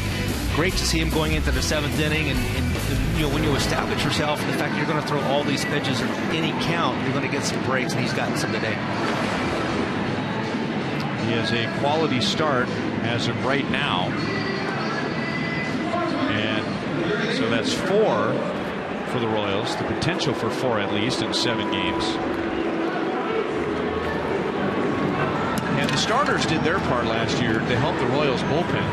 The Royals starters had the 2nd most quality starts in the American League, so they kept that bullpen fresh, kept them rested. Plouffe thinking about a bunt as Moustakas was deep on the left side. Why not? Plouffe is 0 for 2 with 2 strikeouts against Duffy.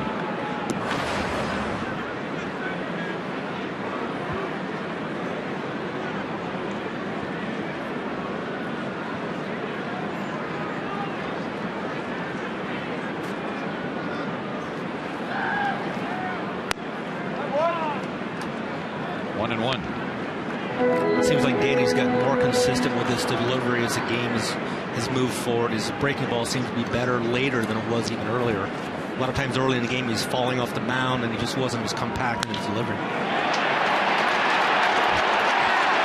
Trevor Plouffe, after 2 strikeouts, homers to left field. His first of the year, and Minnesota makes it a 2-run game.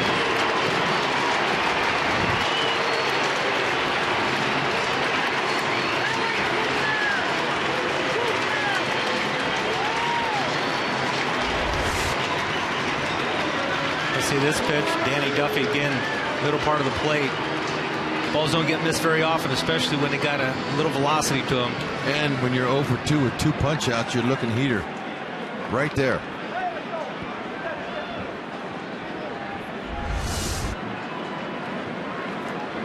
I give this opening day crowd here a thrill.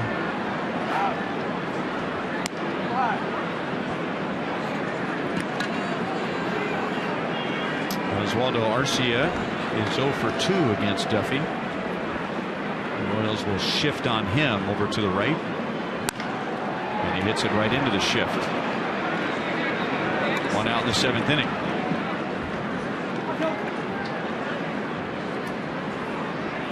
Well, fans, you don't want to miss the 2nd annual Zubaz Palooza Day, Friday, May 1st. This year's special ticket package will feature a one-of-a-kind pair of powder blue Royals-themed Zuba pants and a game ticket.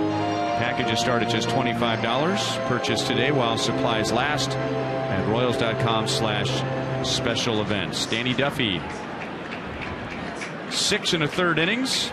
Will hand the ball off to Ryan Madson with 1 out in the bottom of the 7th inning. Royals lead 5-3. Chevy called to the bullpen.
On my pitch, I had that load, and so it really worked itself out to where it's a perfect situation for me.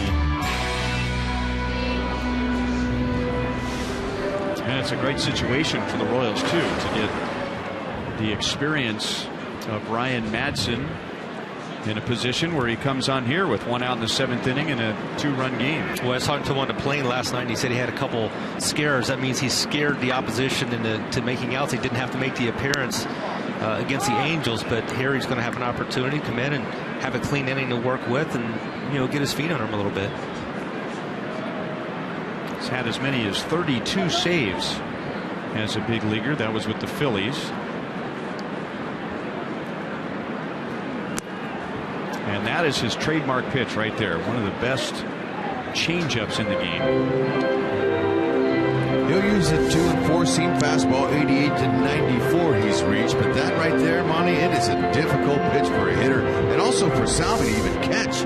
It's a natural changeup he's been throwing since he's been like 9 years old. Well, he's got that nice tall pitcher's body and everything going downhill. When he's commanding it like that, it's going to be tough to hit him. There's no wonder that the Royals didn't want him to go anywhere else. Now, they weren't sure because he hadn't pitched in a few years, you know, at this level, how he could handle maybe back-to-back outings.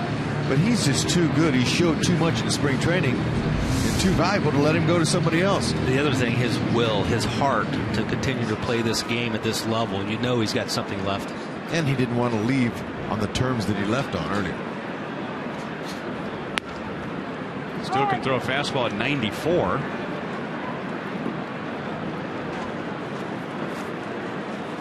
They don't come any nicer either. Oh, man. This guy, he's a seasoned veteran.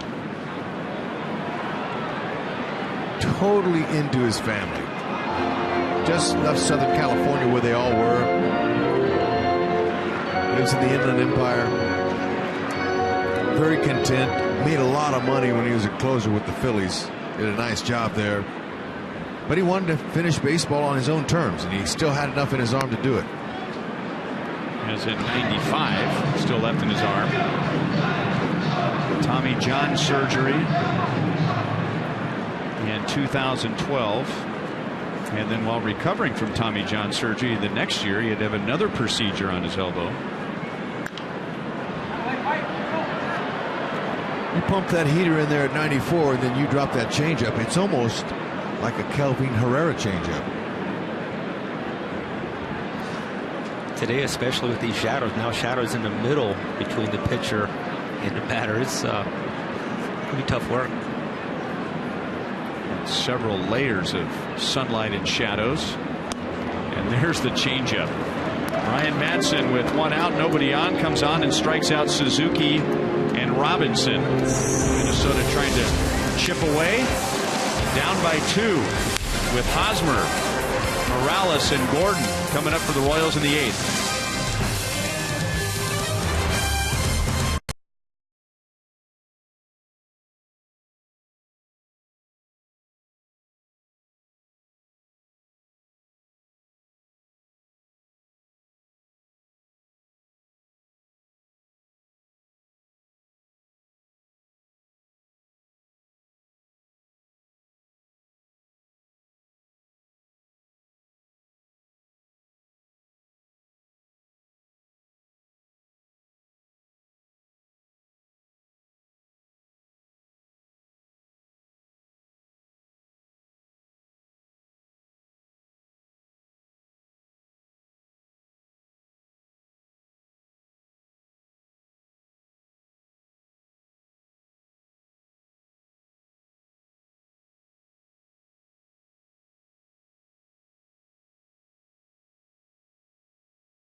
In his career, looking for his first Royals hold today. Panera takes us around the league. Tigers' first loss of the season, so Royals only ones that are undefeated. Washington off to a slow start.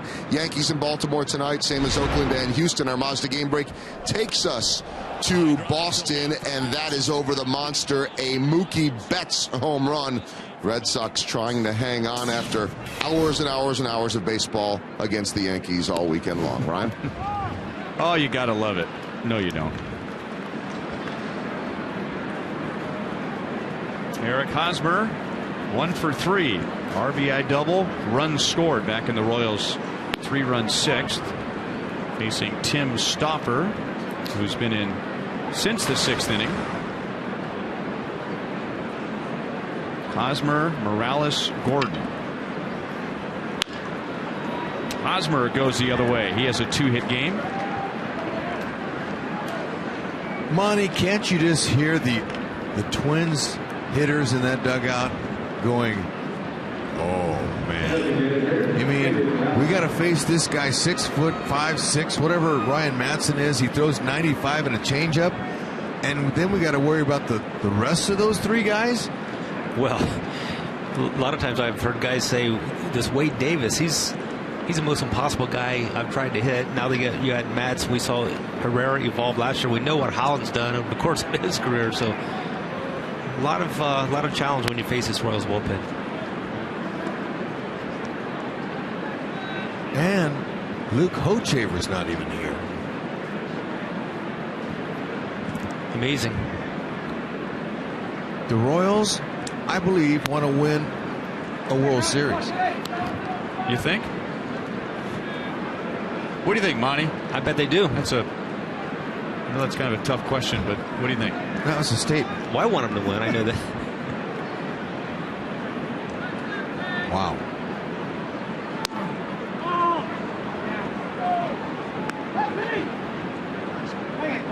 Three 0 on Morales. He homered back in the 2nd inning.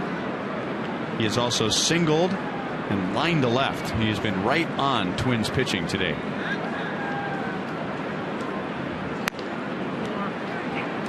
Two on, nobody out.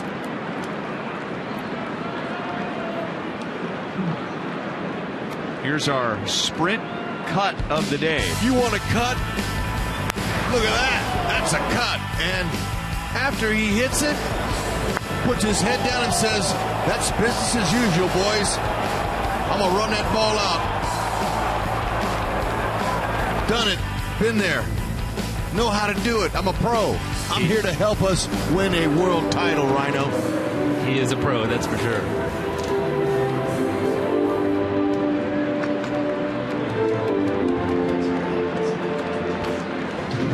Brian Dunsing, the former Cornhusker, comes on to face another Cornhusker, Alex Gordon, when we come back.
Second time this year that Alex Gordon will face a former Cornhusker. Now, in the case of Brian Dunsing, this is a former teammate at the University of Nebraska. They've seen quite a bit of one another at the big league level. Groomsmen in each other's weddings. Alex saw Dan Jennings. When the Royals played the White Sox, they did not play together in Nebraska. 0-1. Alex has been intentionally walked. He has grounded out twice, so 0 for 2 today. 290 against Dunsing.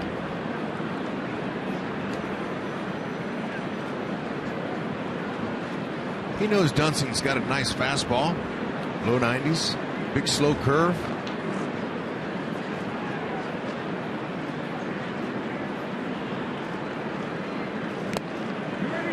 Hit by a pitch. The 11th time that the Royals have been hit by a pitch this year. And the bases are loaded with nobody out. I talked to Ned before the game about his batters getting plunked. He says, look, I can't figure out, like this one right here, that one just grazed him because they're trying to pitch our guys inside, but there was a few in the Chicago series that were a little suspect. Hitting guys in the thigh, you know, you don't miss that much early in the season. Well, it's amazing to see the amount of the way this thing is accelerated compared to what we're used to seeing when teams face the Royals. So something definitely is there as far as their approach and pitching guys inside. No, not what Paul Molitor had in mind when he set up the lefty-lefty. Alex Rios coming up with the bases loaded, nobody out.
Trying to chip away. Now the Royals can put the game out of reach potentially with the bases loaded, nobody out. Alex Rios to face rookie J.R. Graham, who's making his 4th major league appearance. He is a Rule 5 pick for Minnesota from the Atlanta Braves.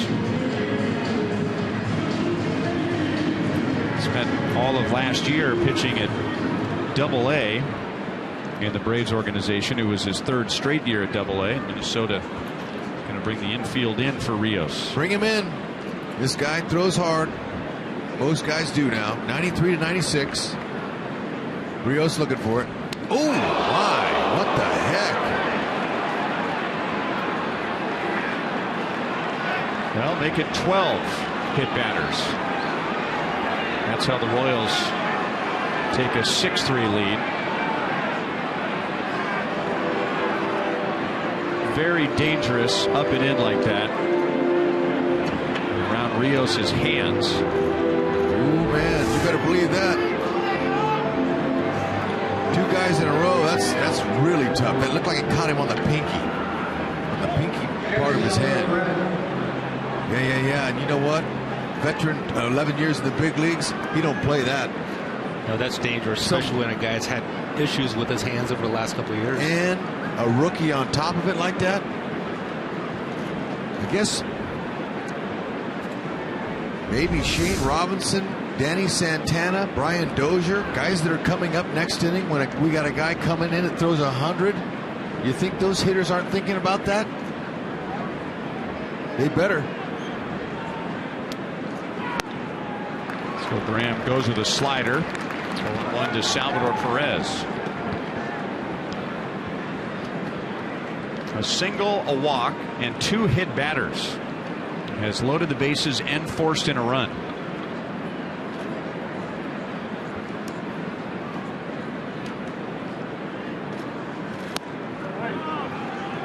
One and one on Sal.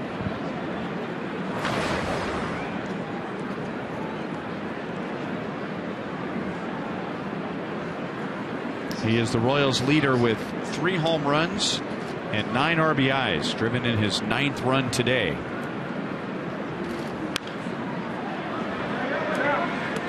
One and two. Hard as it is to see out there, that is a very dangerous location to throw to any hitter. Because look at that. I mean, it's hard at nighttime when the lights are there, or broad daylight with no shadows. It's hard. But when you start throwing shadows in there. Twins will not get an out. The Royals will get another run. Infield in. You're looking for a ground ball. They got it. 7-3 Royals as Morales comes down from third. Another case right there, Hud. It looked like Santana was not happy with just getting one out. He was trying to make the play before he even caught the ball.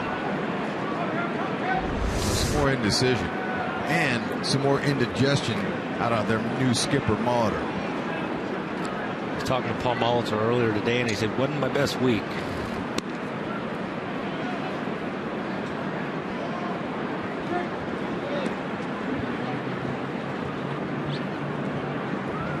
He's got his work cut out for him, that's for sure.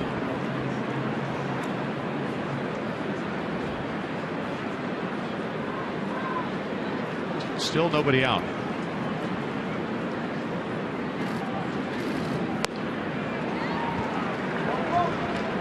The inning started with a single, so the Royals earned their own base runner there, but it's been gifts since then. A walk, 2 hit batters, and an error, allowing the next 4 to reach.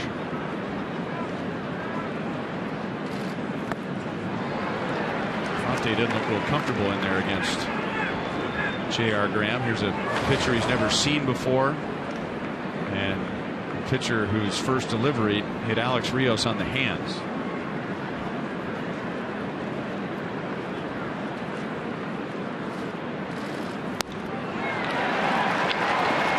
Escobar will bat with the bases loaded, 1 down.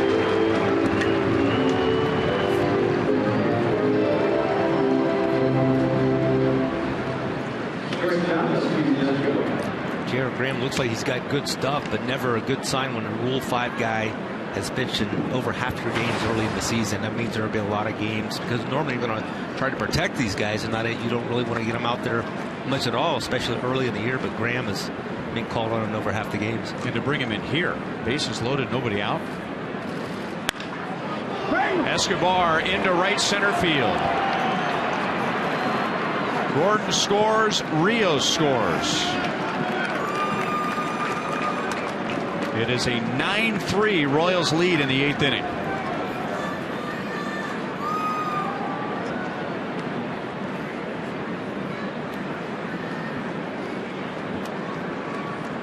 When a guy is a young pitcher like Graham and he only has 2 pitches and it's the first pitch, you know it's coming. Fastball, that's belt high, above the waist, saying hit me. You got to give the hitter credit, though, because you don't always find pay dirt. You hit it at somebody or not, but I'll tell you what, that aim was perfect. Moustakas has a 2-hit game and a run scored. Royals have 11 hits. Suzuki realizes that he might need to go out and do exactly what he's doing here. Just put his arm on the young pitcher's shoulder. Try and calm him down, make him feel like he's not all by himself. That mound can be a lonely place. I can tell you from experience, when things are not going well, not like any other game, you can't run the clock out, you can't stall them. You got to throw a pitch, you got to try to find a way to get a guy out. It's not easy. And you can't hide either. Cannot hide. You'd like to.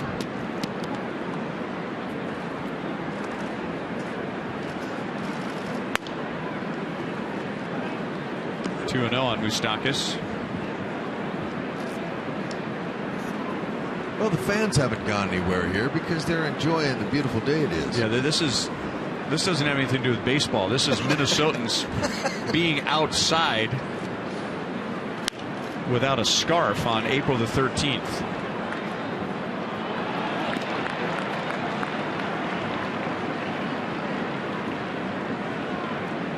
Did you hear that upper Midwest accent from Rhino right there? Minnesotans. From experience.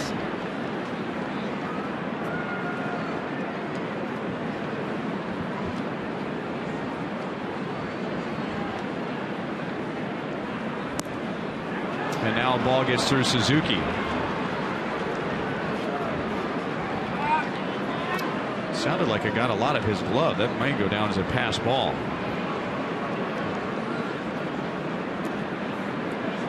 And it is a pass ball. So this is an ugly inning for Minnesota. There's been a walk, 2 hit batters, an error, and a pass ball. The Royals have jumped all over that with 4 runs to lead by 6. And now another walk. Take your walk, Moose. They can come to you.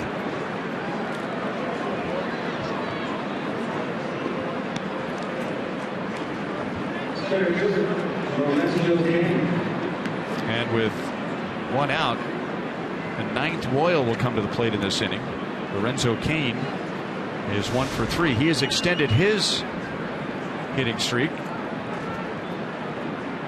These are the Royals who have hit safely in each of the first 7 games. 4 Royals. Now that's frenzy hitting. Royals talk a lot about the desire for the increased home run total, but man, can't ask for a lot more than that. Across the board.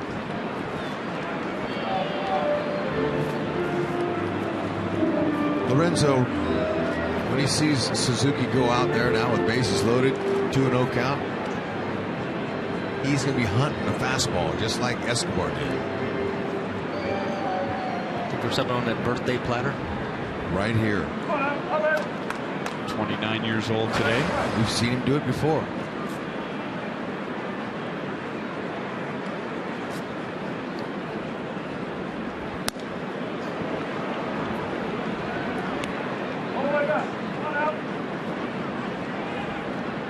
I'm going to give him a birthday green light. Got to. Only because it's his birthday, right? And bases are juiced.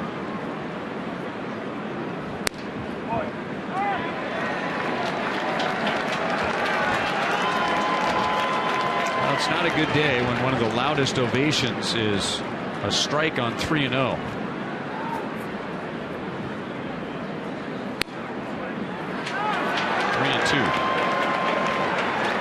Here's a case right there of a pitcher just being nice and easy trying to throw a strike, and he's thrown 96 with the last 2.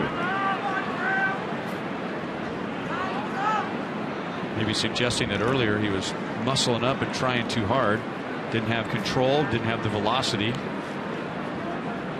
Now nice and easy, 96. Nice and easy, 96 again.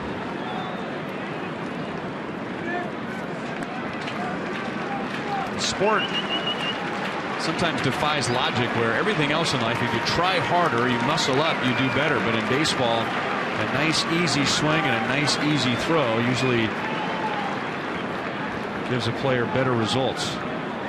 Yeah, Lorenzo wants to hit on his time, not on the rookies. So he's stepping out of the box, saying, you know, slow down a little bit.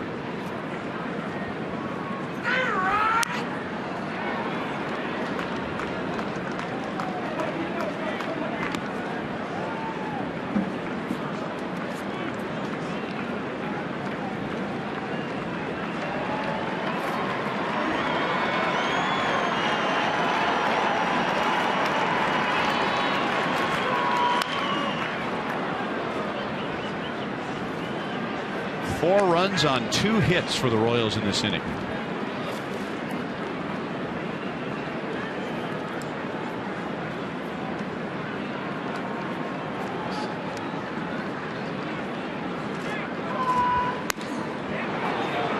And they force in another run. 5 runs on 2 hits. Sal reached on an error. He comes across. Kane gets his second RBI today. Paul Molitor has to go out and get J.R. Graham, who faced 6 and got 1 out.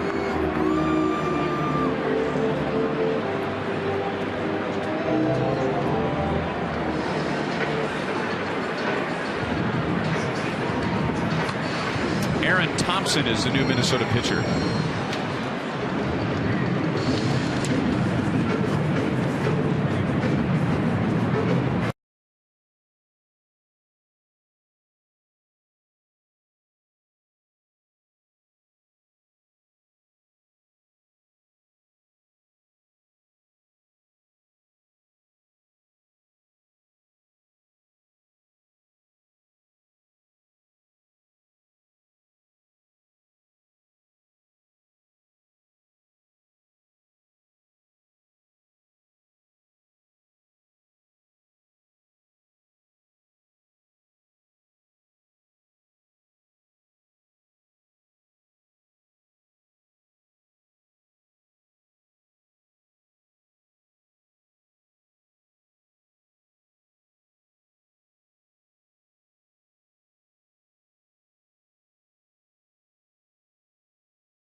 Eric Hosmer, our Jeep drive of the game. Back to the 6th inning. Let the ball travel back towards the catcher's glove. Put that A swing on it. And look at the results.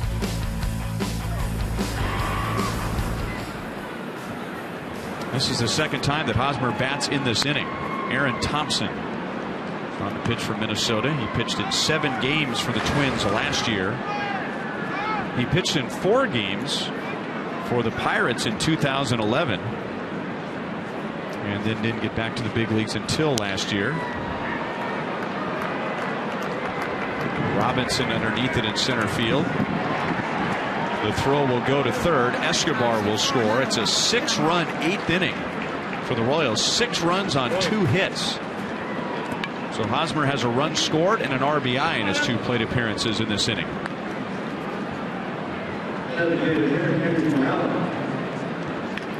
Smiles all around. Business as usual. Spoil another opening day. Continue the mission in April. Royals' next run, if they get it today, they will take over the league lead in runs scored. Back to Thompson, who throws it just as hard to first as he did to the plate. Royals send 11 to the plate and score 6.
game for the first time this year. Joel Goldberg back at Target Field. Alex Rios has been removed for precautionary reasons with a left hand contusion. He was hit by that pitch last inning. Coming up on Boulevard Royals Live, we'll talk more about this explosive offense, another home run, and everybody contributing over and over again. We'll hear from Ned Yost, players, and analysis from Jeff Montgomery. And guys, a quick point. After that second hit by pitch, had a chance to talk to Roy Smalley, Twins broadcaster, former shortstop, and I said, man, I don't know how well that's going to sit with the Royals. And Rex, you alluded to that, and he said, this is a Rule 5 kid, first pitch, nerves. Same thing happened to him with Jose Iglesias last week. He just missed hitting him. No intent with bases loaded, but we'll see how that sits with the Royals. Well, I think for today, the Royals just as soon get this game over with and move on to Wednesday, as Madsen with the huge lead will stay on for the bottom of the 8th inning. 2 balls and 1 strike against Danny Santana. Madsen with 1 out in the 7th inning struck out Suzuki and Robinson with his excellent changeup.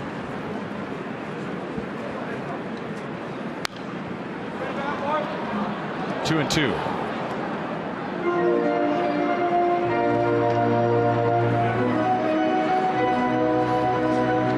Duffy went 6 1/3, gave up 3 runs with just 1 walk and no walks after the first inning.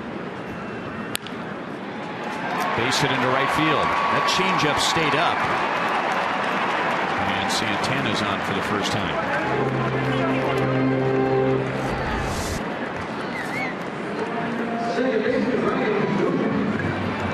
Yep, it stayed up with no movement.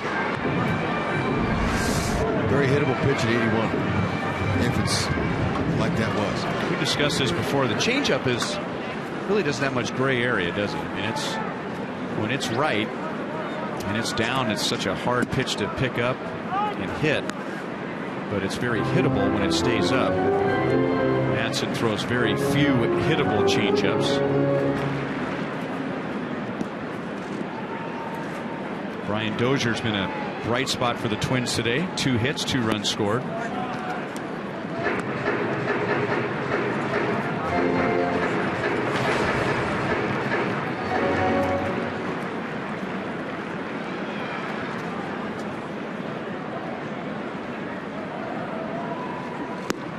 There it is. There's a good one. Bud, you mentioned last inning that Madsen's been throwing that since he was a little kid. He has 2 people to thank for that. First of all, his father, who did not want him to throw a curveball when he was young. You hear that all the time. Don't throw a curveball, you're going to wreck your arm. That's true. Ooh. And Madsen had a Little League teammate whose grandfather taught him the changeup grip. The same grip that he uses now as a major leaguer. And Ryan was telling me the other day that he and his dad used to go in the backyard. They were competitive. They'd play catch in the backyard all day. A changeup competition. Who could throw a better changeup, Ryan or his dad? There's the grip.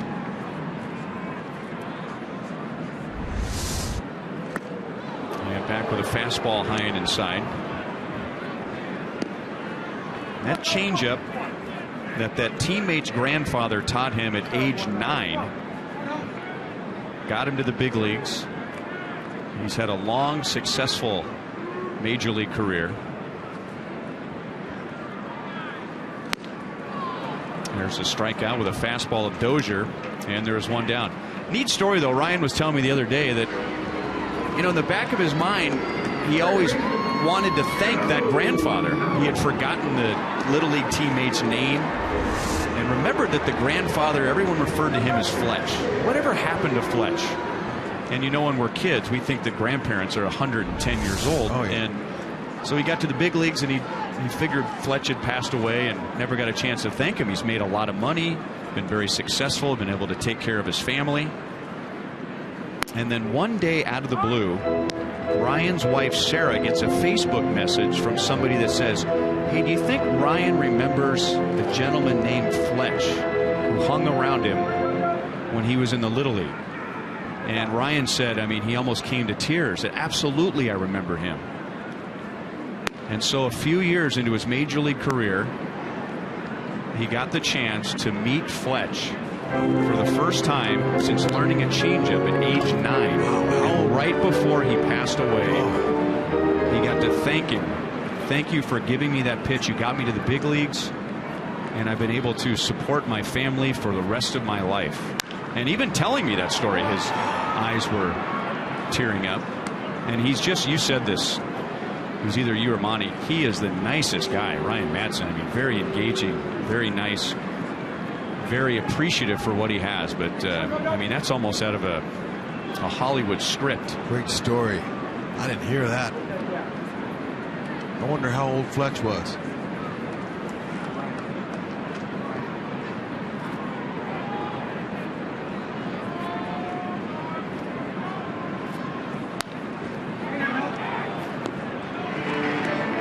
But you know, you can tell just by watching Madsen's mannerisms.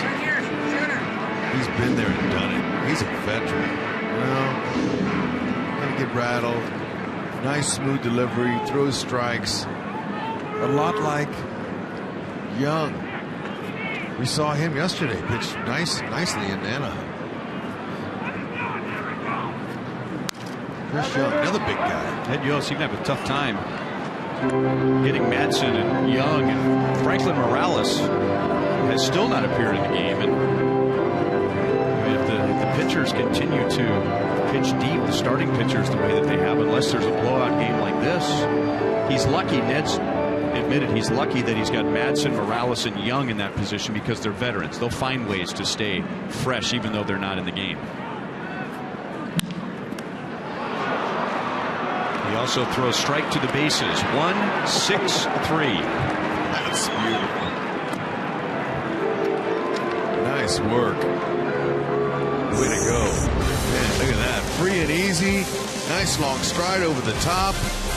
Just another great reliever.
Kansas City Royals and may not be reproduced or retransmitted in any form, and the accounts and descriptions of this game may not be disseminated without the express written consent of the Kansas City Royals Baseball Corporation. Ryan Lefevre, Rex Hudler, Joel Goldberg, Jeff Montgomery, with producer Joe Lavero, director Steve Kurtenbach, associate producers Al Broughton, Sam Abramson, and Dave Holtzman, as the Royals are one inning away from remaining Major League's only unbeaten team, as Detroit lost earlier today. So the Tigers are 6-1. The Royals are on their way to 7-0. Glenn Perkins will pitch the ninth in a non-save situation. Just to get some work. I think, unfortunately for the Twins, Perkins is going to see several of these outings. He gets a little bit of revenge against Alex. We showed you earlier that big walk-off that Alex had in late August against Perkins at Kauffman Stadium, one of the big moments of last year. And the Royals will get an off day tomorrow.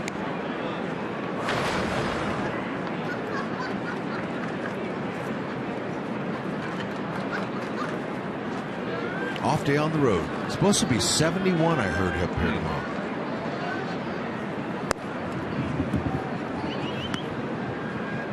What can players do on an off day up here? Nice day at 70. Outside. Well, they can't go ice fishing. That.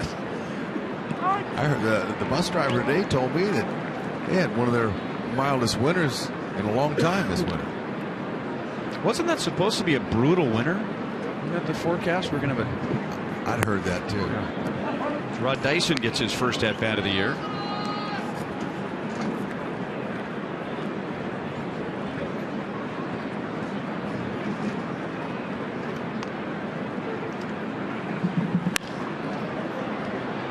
And that's down for a base hit.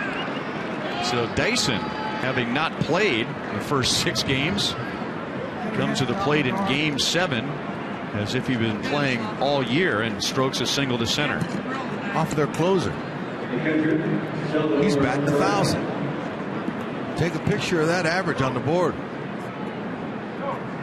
That's what he's telling Morneau. Or excuse me, Or Maurer. He's been gone, what, a couple of years now?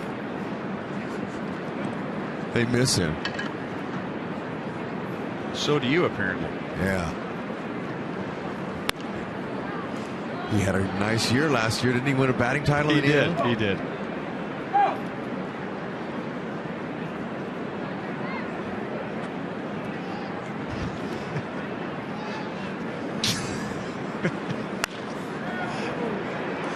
Oh, boy.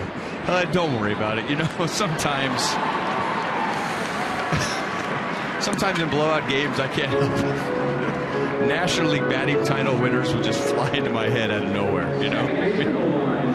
Sometimes I'll be just broadcasting a game and I just can't get Bill Madlock out of my head. I don't know why. Oh, boy.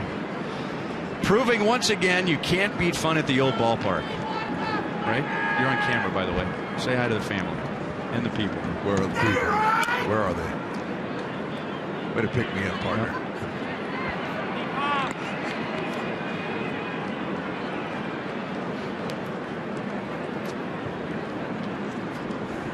Here's a bat the Royals need to get going. Omar Infante 0 for 4 today with 3 strikeouts. Taking a lot of swings like that.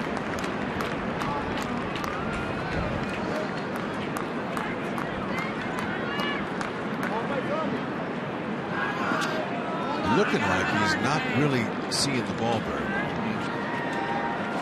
Yeah, when I say swings like that, swinging at sliders down as if he's expecting a fastball. There's Franklin Morales.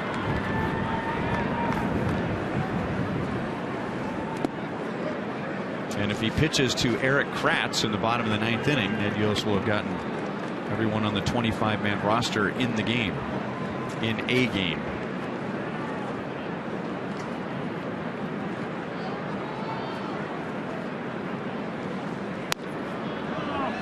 Two and 2. Minnesota scored first, but the Royals got 1 in the 2nd, 1 in the 3rd, 3 in the 6th, and then 6 in the 8th. Here's a good looking swing for Infante, and that's down in left center field. And with Dyson's speed, he's going to be waved home by Mike Jersely and score the Royals' 12th run of the game. 12-3 Royals in the 9th.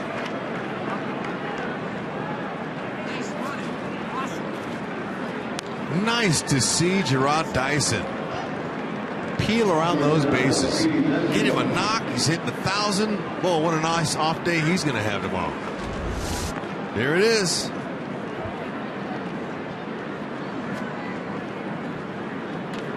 Yeah.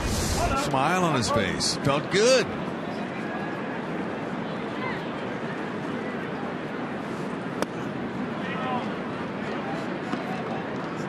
12 runs, 13 hits.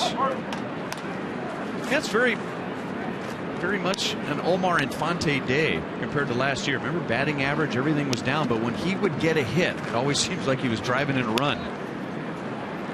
Dozier, nice diving play. That gives the fans something to cheer about. Escobar is driven in 2 today. Franklin Morales will pitch the bottom of the ninth.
Two hits in that inning. The Royals lead by 9 to the bottom of the 9th inning as Franklin Morales will be making his Royals debut.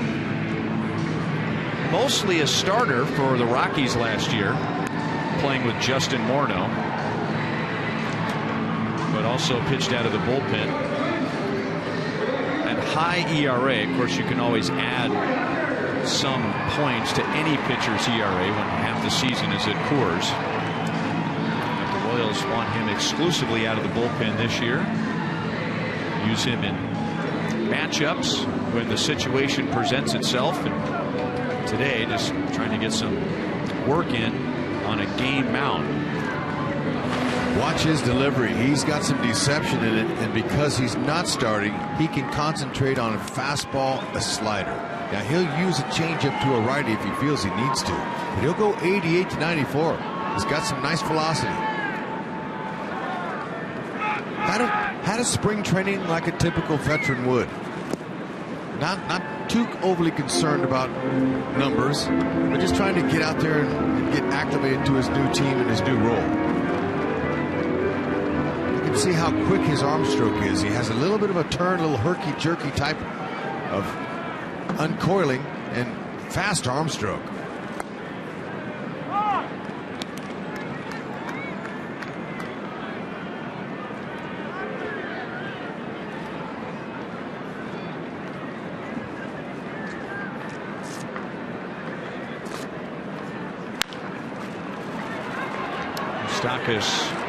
Throws on the run and gets Torrey Hunter, who finishes the day 0 for 2 with an RBI.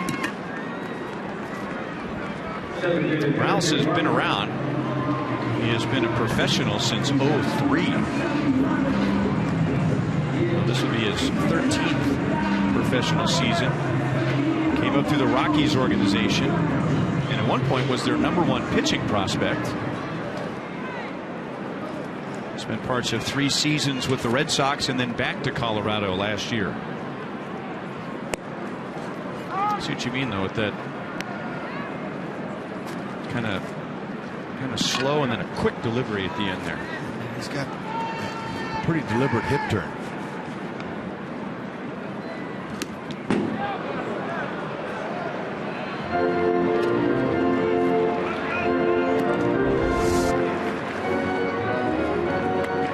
Ideally, you want to separate when your leg's coming down the hands. Falls off hard to the third base side.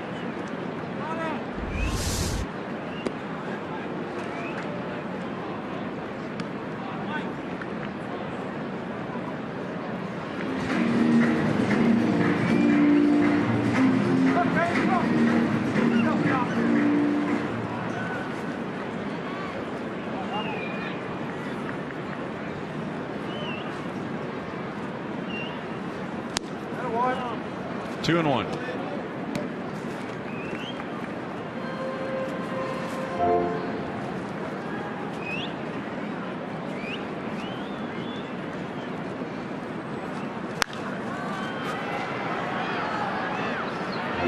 Royals will have tomorrow off, and the series resumes on Wednesday night.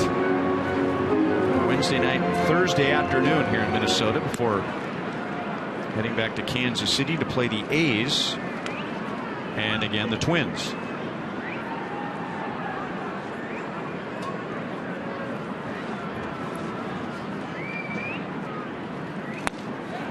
Strike three call. Good pitch at the knees. 2 down. Sure was. Again, I don't think Vargas, that's the first time he's probably ever faced Morales. When he comes out, there it is, short armor, and down low, it snuck up on him.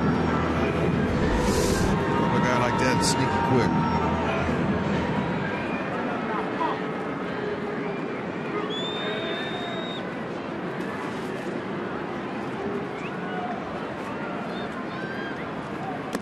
Trevor Plouffe homered leading off the 7th inning. That was the last time this game was interesting.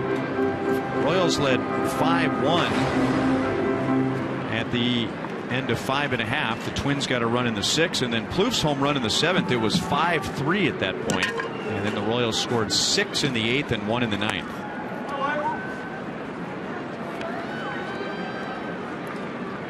And with Franklin Morales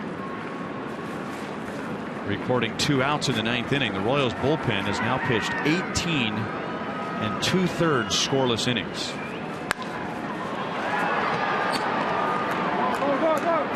Kane calls up Dyson.